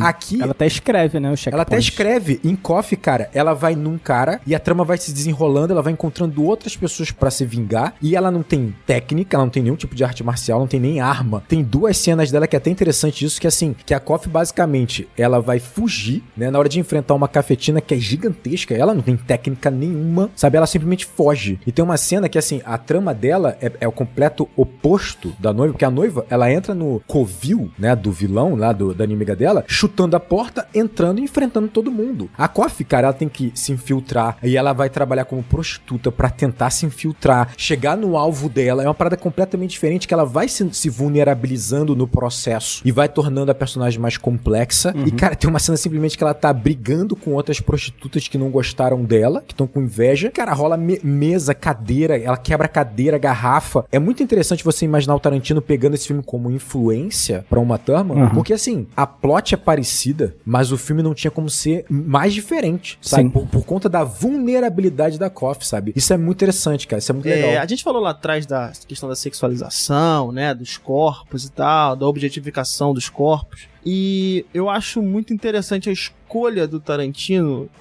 ao abordar uma personagem que essa sexualização do corpo, a objetificação do corpo feminino, ela vai estar dentro da cerne da personagem, ele muda a linguagem, ele vai pro anime. Uma animação, né? Não necessariamente um anime, né? Nem tinha como, né, cara? Exato. Envolve criança no negócio. Mas acho muito interessante a mudança de linguagem. Porra, eu adoro essa parte do filme, cara. Eu adoro. Isso dá um tom pro filme também, né? Mas eu adoro essa arte, cara. Esse anime é um absurdo, né, cara? Nossa. É muito foda. E esse estúdio, fica aí a curiosidade inútil, esse estúdio, ele também fez o clipe Breaking the Habit do Linkin Park. Não, calma aí, porra. Esse estúdio fez Ghost in the Shell, cara. Você tá de sacanagem. Você tá de zoeira, Daniel. Esse estúdio fez The End of Evangelion, cara. Não, esse estúdio... o que eu estou te falando é que ele usou Porra, The End of Evangelion é muito bom. Esse estúdio fez Psycho Pass. Deixa eu voltar. Caraca, Psycho Pass é muito bom. Porra. Ele usou a mesma identidade artística para o clipe. Porra, não, O ficou traço feio. lembra muito o traço do que Ficou feio. Seu jovem no metal tá... Aproveitando, tá conectando com todas as referências do Tarantino pra esse filme, ele se baseia essa história da Oran num filme chamado Lady Snowblood, que é Vingança na Neve, de 1973. Maneiro também. Né, que é uma menina que tem os pais mortos, né? A mãe estuprada, bizarro. E ela se torna uma assassina com o objetivo de vingar os pais, né? E é muito interessante porque ele vai trazer também muita coisa da estética que a gente vai ver para a Oran desse filme. Então esse filme acaba sendo uma grande referência. A estética quando ela tá depois, né, toda no restaurante ali, né? Até a luta final, né? Sim. É bastante parecida, né? Até o cenário mesmo da luta final. O interessante do anime, da arte do anime, é que é a noiva contando a história. Perspectiva da Beatrix. Perspectiva da Beatrix. E é legal que o anime parece os esboços, né? Parece alguns lugares, parece assim, simulação que você faz, né? Então ela é muito essa visão dela de quem é a Oran e, de certa forma, ela contando essa história, de certa forma, ela quer alçar a moral da Oran, né? Ela quer mostrar o quão importante ela é e o quanto ela sofreu também pra chegar onde ela chegou, né? E... Como se fosse, de fato, a noiva imaginando como é o passado da Oran, com essa ideia do esboço, essa ideia do não finalizado exatamente, né? Que a movimentação é bem livre. Me passa a ideia de como ela tá imaginando como é que foi a infância da Oran ao contar. É como se ela estivesse contando e ao mesmo tempo a gente vendo o que tá passando na cabeça da noiva ao contar. É muito interessante quando a gente vai pra personagem real, né, com a live action, com a Lucy Liu. Ela é incrível também. Ela é incrível também. Ela é exatamente a evolução do anime, assim, né? Da animação. Tô usando a palavra anime. É um anime, né? É um anime, mas acho que tem uma questão aí do porquê ser anime. É o estúdio japonês que fez uma animação. É um estúdio japonês. Não é nem por causa disso, porra. Tô te falando isso porque... Quanta agressividade. De certa forma, é a única personagem das víboras que tem uma descendência asiática. Sino-americana. Então talvez faça sentido. Mas olha só, mas é o que eu tava falando. Eu acho que ele aproveita... Essa personagem é uma personagem chave pra ele, porque ele vai conseguir desenvolver o universo mais importante pra esse primeiro filme, que vai estabelecer todo o código pra nós entendermos muito de como funciona aquele grupo. Ainda que no segundo filme seja, obviamente, um quê de western muito mais forte, né? A origem desse grupo de assassinos vem do Japão. Exatamente, vem dessa mitologia, desse código. Então é muito importante pra gente, né? E fica a curiosidade aí, que eu pensei que o Daniel ia trazer, não trouxe. Originalmente era uma personagem japonesa mesmo, a Orenchi. Mas ele assistiu um filme da Lucy Liu, gostou muito dela, e aí ele mudou toda a história da Orenchi pra comportar a Lucy Liu. E aí com isso ele deu outras camadas pro personagem, né? Que é o que ele fala que vai construindo o filme ao longo né, quando ele vai fazendo. É um pouco disso. Toda aquela cena ali, né, dela sendo confrontada por conta da ascendência dela. Aí acusa não aceitar ela, né? Só existe porque ele queria a Lucy Liu, de Maneiro. qualquer jeito, né? E é legal, dá uma camada legal, né? Você, ao mesmo tempo, se solidariza com a Orenchi, né? Você solidariza, acho que é uma palavra meio forte, mas você compreende. Eu acho que sim, né? Não, quando você vê a história dela, você se solidariza, né? Não, tô falando da cena dela cortar a cabeça do cara porque o cara fez a piadinha. Ele mereceu. Lá, porque o cara é xenófobo, né? Você fica até assim, Ele mereceu. Não, mas sabe por que solidariza? Porque a história da Orenchi é marcada por homens sendo extremamente violentos com ela. Ela não é japonesa, ela tá no Japão por causa do pai dela, mas ela viveu ali, né? A personagem dela se criou ali, naquele lugar lugar. E no momento que alguém contesta isso, é muito ofensivo pra ela. E tem um histórico muito bom, né, entre o Japão e a China, né? Tem, maravilhoso. Nossa senhora. Tem um histórico muito maravilhoso. Gente, por favor, a fala do Fábio conteve ironia. Talvez você ouvindo não tenha pego a ironia que o Fábio tentou colocar, né? Isso é importante. Eu tô falando que um histórico, né, que o Japão, ele invadiu a China, né? Invadiu muita galerinha ali no leste asiático. Foi um imperialista violento com a China, né? Achei muito interessante, Daniel, você ressaltar a ideia de que é a Beatrix que está contando a história da Oran, porque também constrói a Beatrix o fato dela falar, né, na narração, uma coisa que eu fiquei assim, caraca, pesado, que é, por sorte, ele era um pedófilo. Caraca, isso é tão sobre-humano, é tão fora da nossa realidade, sabe? Essa frase é tão fora da nossa realidade, que você fala assim, caraca, sabe? Tipo, o que tá acontecendo? Mas isso fala sobre a Beatrix, cara. Mas fala sobre a Beatrix, exatamente. Isso fala sobre a Beatrix, porque exatamente, a ideia dela é vingança, ela só tá pensando dentro dessa ótica. Exato. Para a motivação vingança, foi ótimo o cara ser um pedófilo. E de certa forma elas são assassinas também, né? Então ela tem esse pensamento. Eu acho que também tem a ver com uma ideia de que, assim, aquela ironia de que o cara morreu pela sua pior imundície, sabe?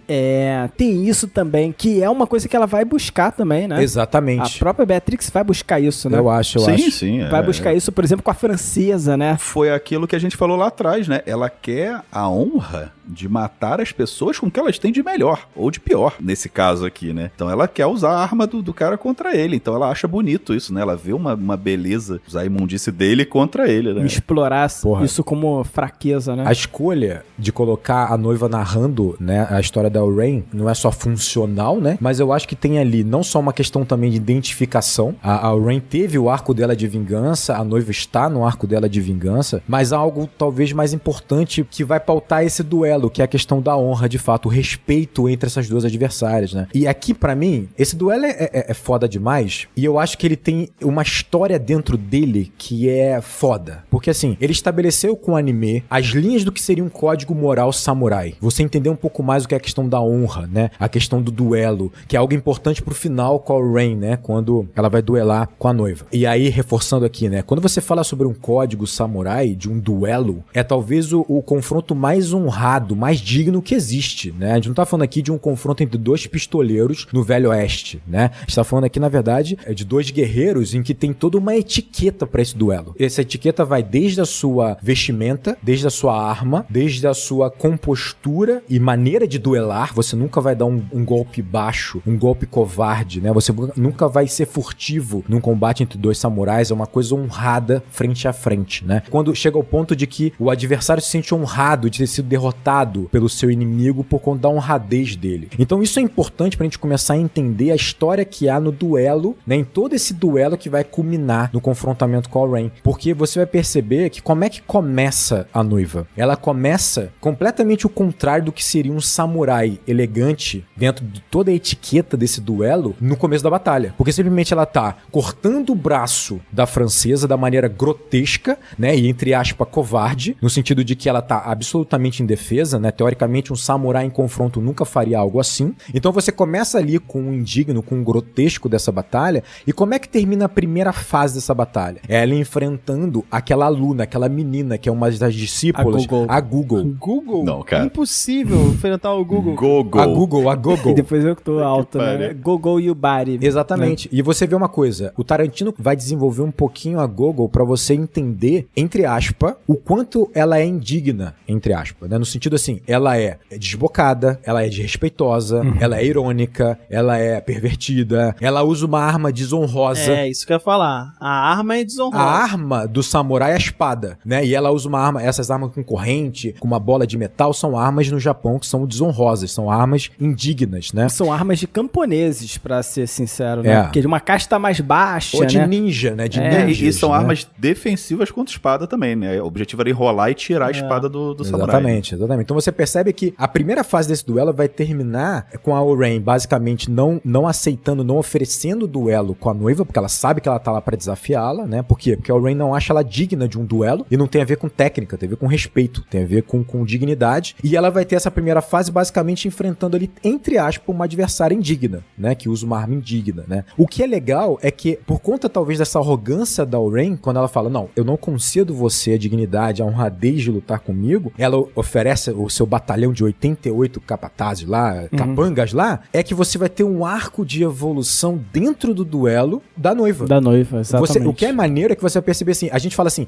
porque o Tarantino ele usa uma porrada de influência, de referências de outros filmes, como o uniforme do Bruce Lee, como, por exemplo, cenas específicas de filmes de arte marcial. A própria Go-Go vem A própria Go-Go vem, né, do Battle Royale, né? Do Battle Royale. Parece até uma Exatamente. personagem incorporada de fato desse outro universo. Mas aí você pega, por exemplo, como é que ele é inteligente ao usar referência. O duelo, quando ela tá, só é a silhueta dos combatentes, naquele fundo azul, que basicamente faz... Isso é muito maneiro, É cara. lindo, né? Faz referência a um filme de samurai, que basicamente o fundo é vermelho. Mas você percebe, naquele momento ali, ela tá enfrentando ali, ela tá no limite, enfrentando 88 adversários, em que ela consegue talvez o ápice de um guerreiro, né? A gente vai ver muito isso no livro do Musashi. Ela tá una com a espada, ela quase não tem mais o lado corpóreo dela, ela é fluida, como se fosse a água. Tipo, entre os combatentes. E naquele ponto, ela tá no ápice como guerreira, ela consegue ser digna do confrontamento de uma batalha com a Oren. Faz sentido. Sabe? É muito foda esse arco dela. Eu lembrei muito do livro do Musashi quando eu tava assistindo. Nessa hora tá escuro, né? Tá totalmente Tem escuro. até uns momentos que ela faz movimentos como se ela conhecesse tão bem aquele cenário, Sim. que ela faz movimentos pra poder movimentar o grupo na direção que ela quer, né? Pra ela combater do jeito que ela quer, né? E é legal que isso acontece logo depois, no momento que ela quase fraqueja, ela quase tomba. E aí é quando ela chega no ápice, no nirvana, como uma guerreira, como uma samurai. Sim. E aí a coisa é fluida. E é interessante, porque isso que eu tô falando é reforçado pela própria Oren. Porque a Oren vai duvidar que ela é uma guerreira digna de um duelo com ela, de uma samurai digna. Duvida que ela tem uma Hattori Hanzo. E quando ela é atingida, a Oren pede desculpa pra noiva. E a noiva aceita as desculpas. Começando ali de fato um duelo digno de duas samurais. Digno, né? Tipo, é exatamente. muito foda, cara, porque ela tem um arco no meio do duelo, né? No meio de toda essa batalha, né? É muito maneiro que tem muitos detalhes sutis desse combate, tipo, ela defender com a bainha da espada. Então ela começa lutando com a bainha numa mão e a espada na outra, a Oren. E ela defende a Hattori Hanzo com a bainha da espada e ela vê a bainha sendo cortada facilmente. E isso, tipo, avança pra um outro ponto, sabe? Opa, calma aí, eu tô enfrentando uma espada realmente poderosa. Não, e você percebe que o ato da Oren usar no início da batalha a própria bainha da espada é desrespeitoso. É desrespeitoso. É desrespeitoso, né, pra esse código samurai, porque ela tá de fato menosprezando a adversária dela, né? Ela não acha que a noiva é digna desse combate, e não é por técnica, é por uma questão de respeito, de fato, que ela vai encontrar no meio do combate. É muito foda. E é por isso que há essa identificação entre as duas, esse respeito mútuo, e talvez daí venha o fato da noiva se sentir digna de contar também a história da Oren, né, que vai ser morta por ela, que vai ser derrotada por ela. Tem uma curiosidadezinha. No duelo com a Oren diz que ela não vai durar nem 5 minutos no combate, né? E aos 4 minutos e 59, a noiva corta a cabeça da Oren. Então o Tarantino previu aí 5 minutos de duelo certinho pra fazer essa linha funcionar. Caraca. Essa frase Eu funcionar. adoro a Oren tirando o sapato e pisando na neve com a meia branca. É foda. Nossa, é foda. E a espada dela é maneira demais, né? A espada dela é muito... Eu queria a espada dela. Eu fico com a da E a espada dela tem um detalhe. A espada dela não tem guarda. É, exatamente isso que eu ia falar. Não tem guarda. Ou seja, ela é extremamente... Normalmente, né? Isso significa que é a pessoa extremamente hábil e extremamente agressiva no combate. Porque ela não tem defesa na espada dela, propriamente dito. Exatamente, ela tá muito próximo da lâmina, né?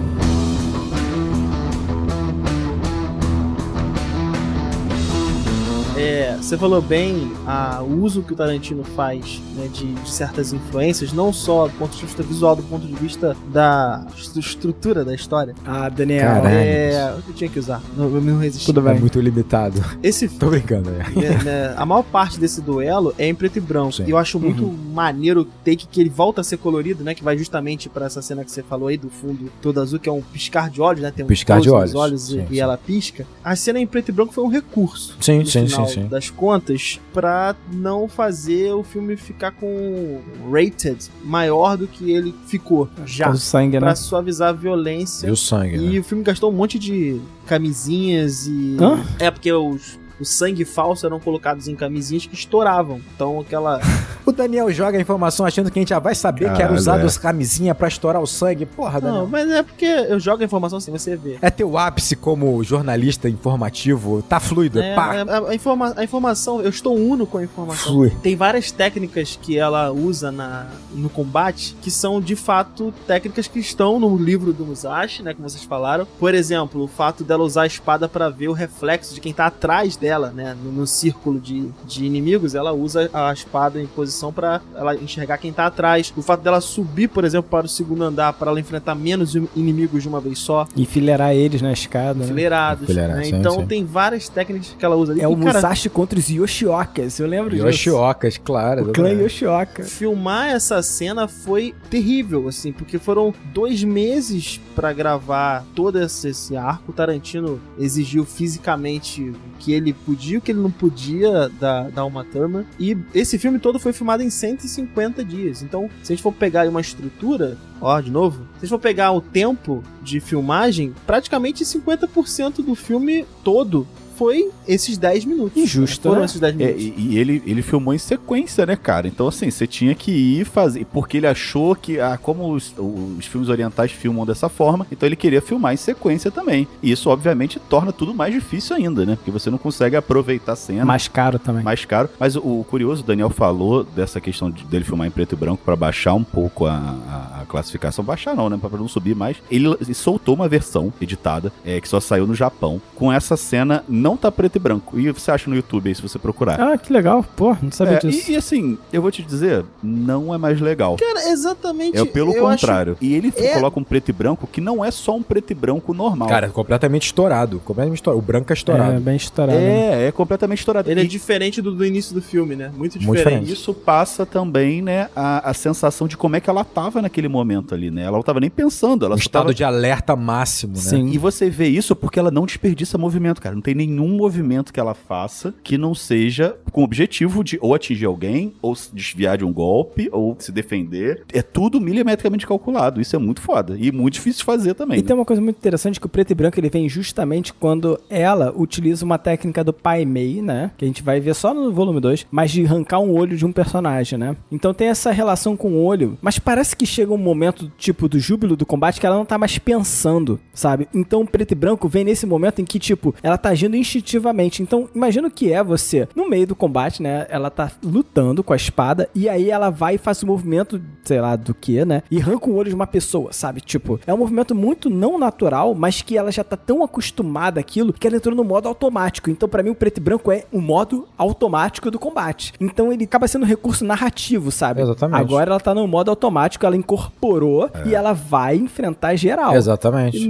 Não deixa de ser uma pista também, né? Porque ela vai usar esse movimento depois, né? Vai usar esse movimento depois. Exatamente. E aí, quando ela pisca, sabe? É o momento que ela, tipo, vai refletir sobre o que ela fez. E aí, depois dessa cena, que ela tem essa reflexão e tal, ela vai falar pra geral, que é o seguinte, ó. Muito bom, podem ir cara. embora, Isso é maravilhoso. mas os membros que ficaram são meus, sabe? Trazendo essa lógica que o Rodrigo tá falando, né? E não antes de dar um esporro no moleque lá, né? Exatamente. Se ela tivesse no modo preto e branco, ela teria matado esse moleque. Mas ela não tá mais, né? Isso me incomodou muito quando eu vi há muito tempo atrás. E hoje em dia eu acho interessante, assim, uma quebra da concentração, né? E uma quebra daquela coisa frenética que tava no filme. Até pra a gente mesmo, né? Ah, não, calma aí. Agora eu tô nesse mundo de Kill Bill. Calma aí, isso aqui não é uma luta de samurai. Tô voltando pra esse mundo aqui e pra passar pro duelo, né? Parando pra raciocinar agora, é interessante porque ela, quando pisca, a gente entra naquela cena onde o fundo é todo azul, não deixa de ser uma transição do preto e branco pra todas as cores. Sim, Nós temos o preto e branco, depois ela assimilando o preto e o azul, depois ela tá no colorido. Ou seja, ela tá se desligando do modo preto e branco. Não, eu não acho nem desligando. Tá... Eu acho que assim, o modo preto e branco, como o Fábio falou, é uma ferramenta estética pra você entender o estado emocional que ela tá. Ela tá em ultra fluidez e encontrando essa união com a arte dela e com a arma, com a espada. E aí quando ela pisca e vem esse fundo azul, é como se ela tivesse ali a consciência desse estado que ela alcançou. Uma transição. É muito foda, cara, porque você vai perceber que ela vai lutar com a Rain também nesse estado de consciência, mas já tendo alcançado esse nirvana como guerreira, né?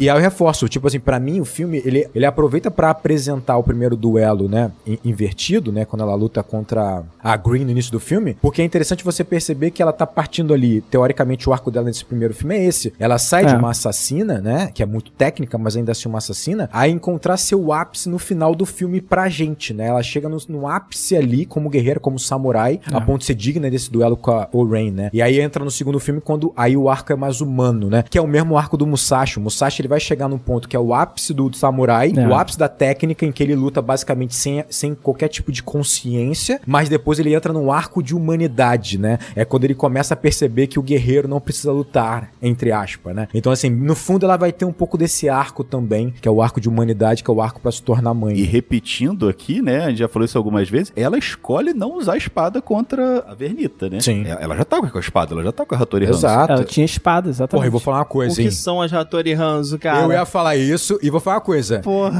A primeira Hattori Hanzo que ela pega nem acha mais maneira, hein? Não Caraca, tinha várias fodas. Eu falei, cara, olha essa coisa linda. Tinha uma amarela foda. Meu sonho durante muito tempo era ter uma sala com essa espada no meio de uma mesinha de centro, assim, como Mas você sabe Bill. que isso pega meio mal, né? Pega mal, é brega, mas tudo bem. Eu era jovem quando eu vi pela primeira vez, gente, pelo amor de Deus. Mas eu achei muito interessante isso que você trouxe, Rodrigo, sobre a dignidade do combate, né? Eu achei muito maneiro a ideia da Beatrix ir conquistando a Oren, sabe? Sobre essa validade desse duelo, né? Sim. É muito foda essa linha de diálogo. E é engraçado que se você pensar que o duelo com a Green, com a Vernita Green, é depois, né, de fato como é, você vai perceber que ela vai procurar, de alguma maneira, essa dignidade, essa equidade de forças, né, e não vai encontrar. Porque o estado da Vernita Green é outro. De uma mulher tentando proteger a sua cria, tentando proteger a sua família. Então há o desespero, que teoricamente não tem como ter o desespero no duelo como houve com a Oren, sabe? Então, assim, é muito interessante tu perceber esse arco, como é diferente os dois duelos, né? E eu acho que parte dessa dignidade que ela é alçada tem muito a ver com o Hattori Hanzo, né? Que é o personagem que a gente é introduzido antes, que é uma cena que a primeira vez que eu vi, cara, eu achei muito genial aquilo. Todo mundo surta.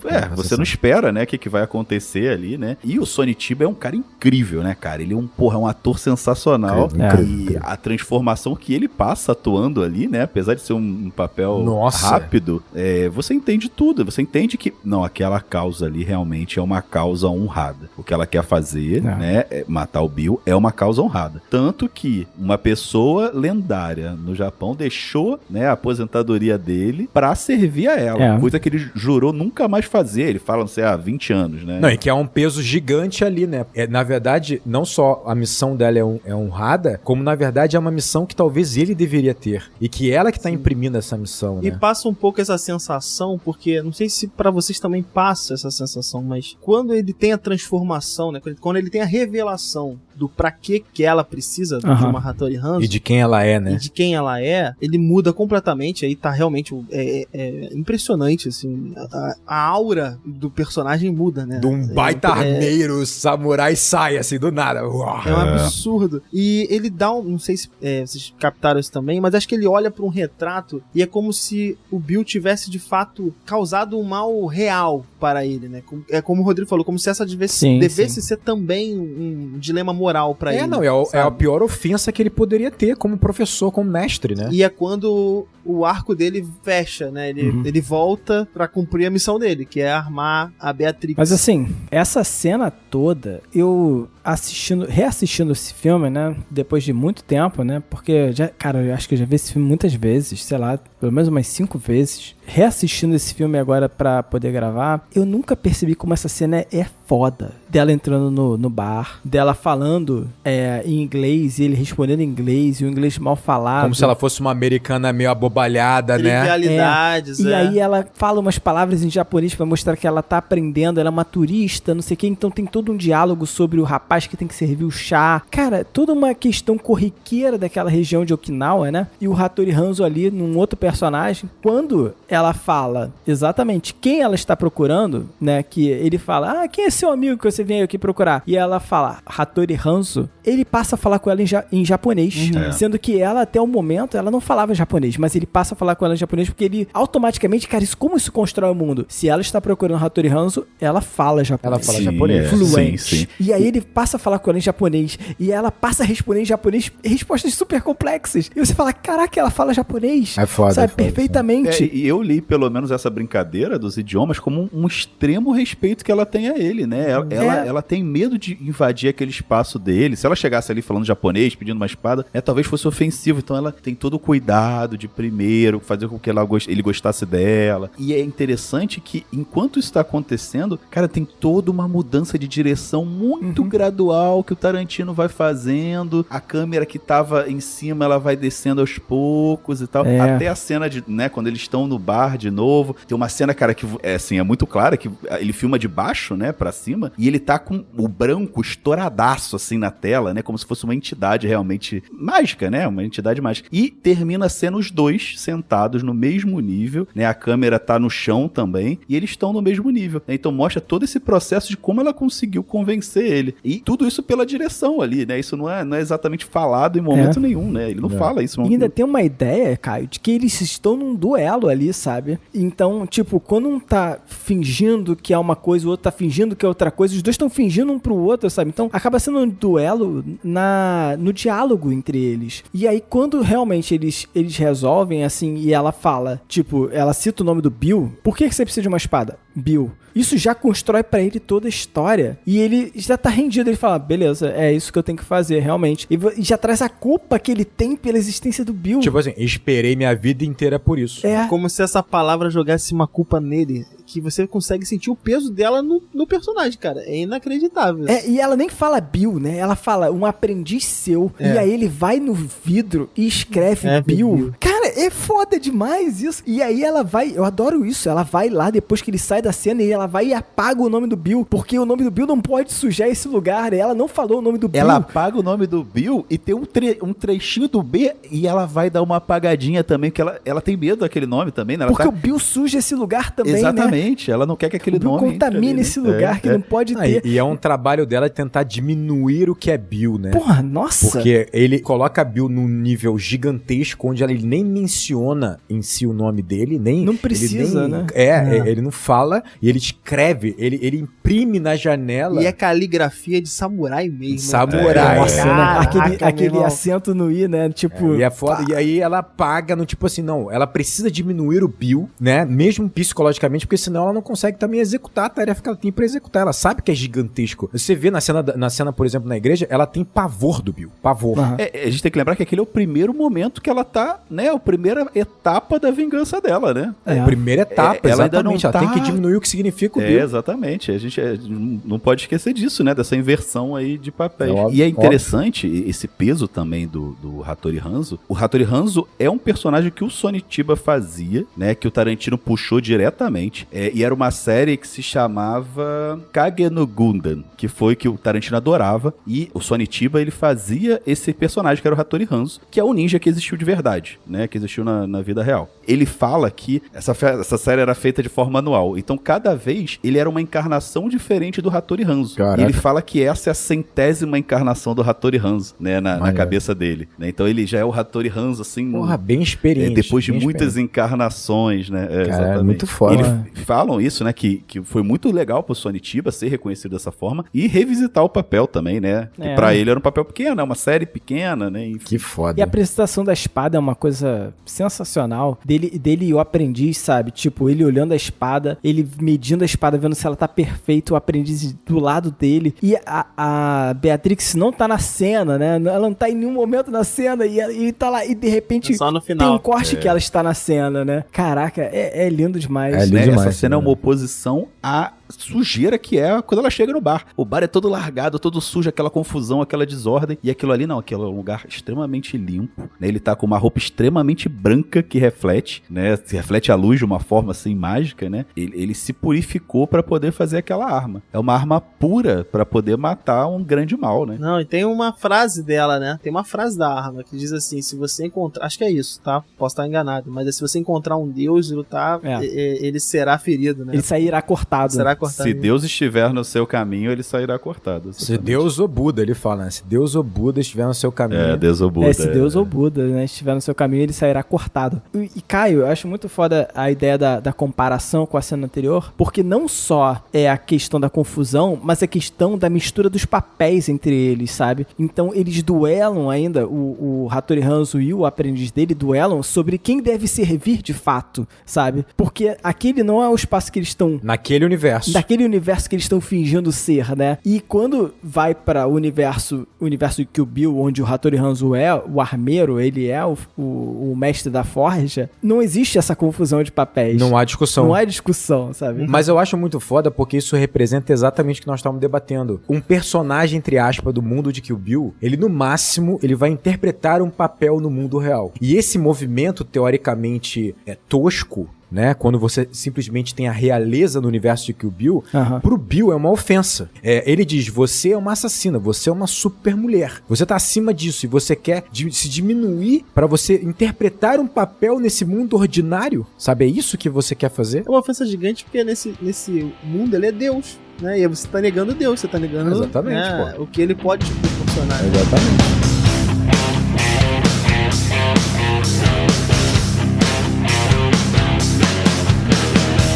Pra finalizar, galera, se vocês curtiram muito esse episódio, divulguem. E o próximo episódio do Enquadrando vai ser uma continuação. A gente vai falar de Kill Bill Volume 2. A gente vai quebrar toda a nossa regra de... Uma ofensa aos fãs de Senhor dos Anéis, porque a gente só gravou o primeiro e não seguiu.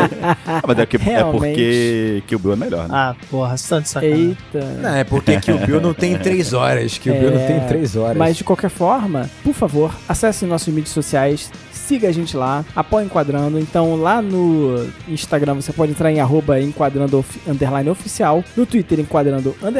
A gente tem TikTok em @enquadrando_oficial. Temos o nosso YouTube que tem alguns vídeos lá no passado, que a gente deve voltar a fazer lives em algum momento, mas acho que só ano que vem. E por último, você pode mandar um e-mail para contato@acabodeacabar.com.br e a gente vai responder. Pode demorar um pouquinho, mas a gente vai responder. Fala no Twitter que a gente responde. No Twitter a gente responde mais rápido, né? Perfeito. Então, galera, um grande abraço. E bons filmes.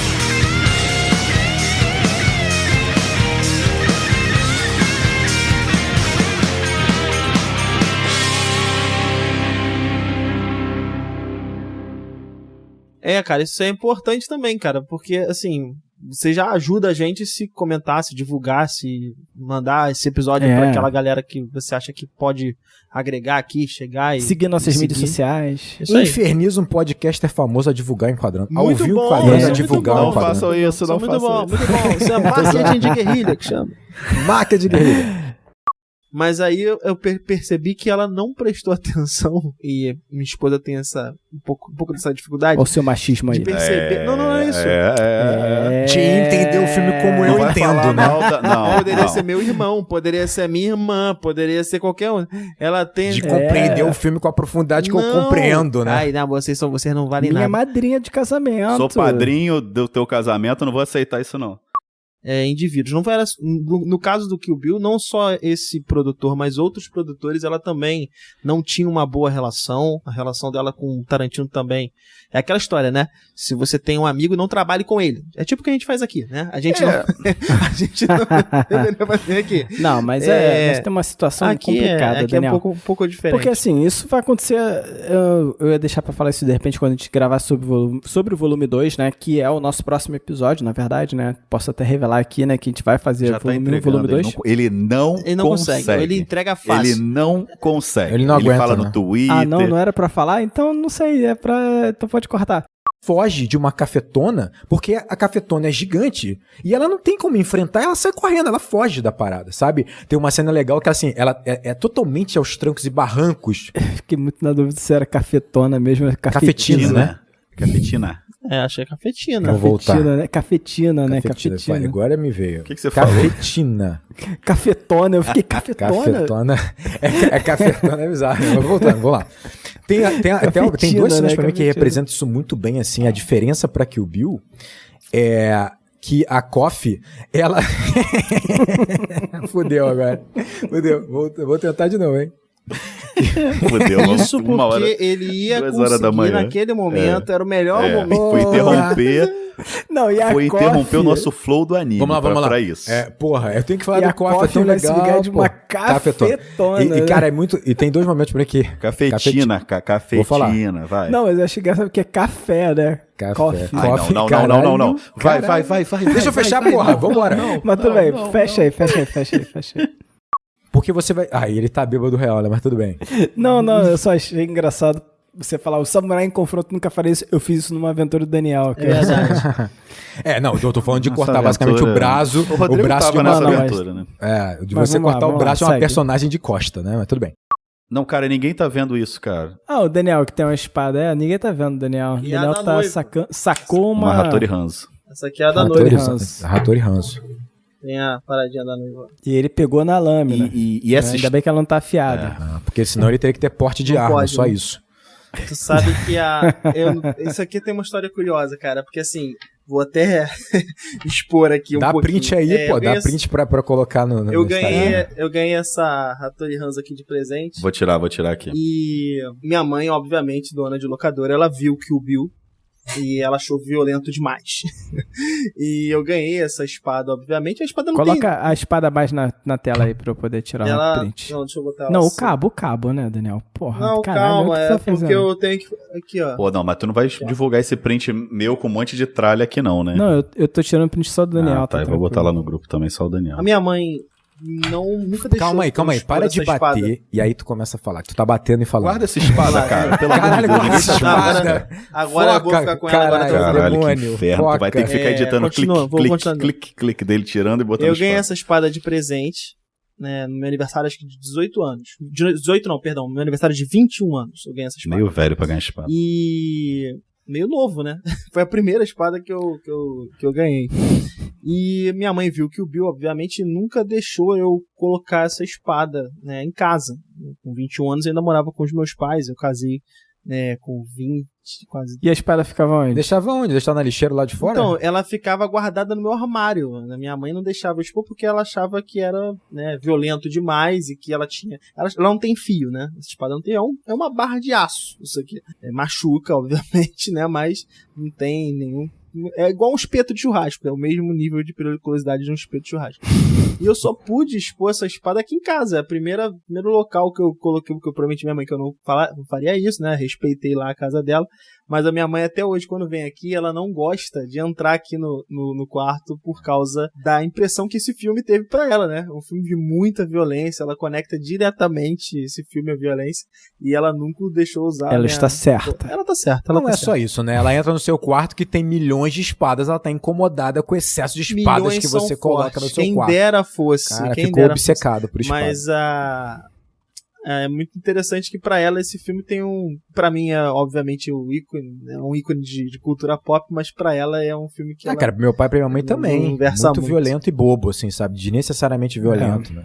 Gente, pra minha esposa não tem a menor possibilidade da minha mãe assistir esse filme. Ela assistiu Django e gostou, mas que o Bill não tem a menor possibilidade. Ela vai ficar preocupada comigo. Ela é a cobra boca de algodão. Neve, não é algodão. Isso? Boca de algodão, isso. E é uma cobra asiática, salvo engano, né? Acho que eu tava vendo... eu imaginei que não era uma cobra mexicana ou uma cobra... Tem a todas as terminações esqueci o nome do grupo, né? Estrutura. Vibras mortais. Mas tem uma piadoca, né, com a sigla. Eu esqueci agora. Não sei qual é dessa piadoca. É grupo de assassinos vibras mortais. Né? Mas é porque em inglês ele forma uma sigla, que é uma piadoca. Deadly Viper Assassination Squad. Né? Então é DVAS. Não sei o que significa. Não. Tem Device, sei lá. Mas tudo bem. É uma cobra asiática, Daniel. Isso. É uma cobra asiática, definitivamente. Talvez seja uma cobra asiática. Perfeito. Não tenho essa informação. A minha informação era dos 4 minutos e 59 segundos. Essa era a minha informação. O resto é só especulação. Era uma boa informação. Obrigado. Podemos finalizar então? É Deadly Viper Assassin's Squad. Então, só que o alias, o apelido é Divas. Que é Deadly Viper Assassination Squad. Entendeu? Divas. Então, tipo, divas.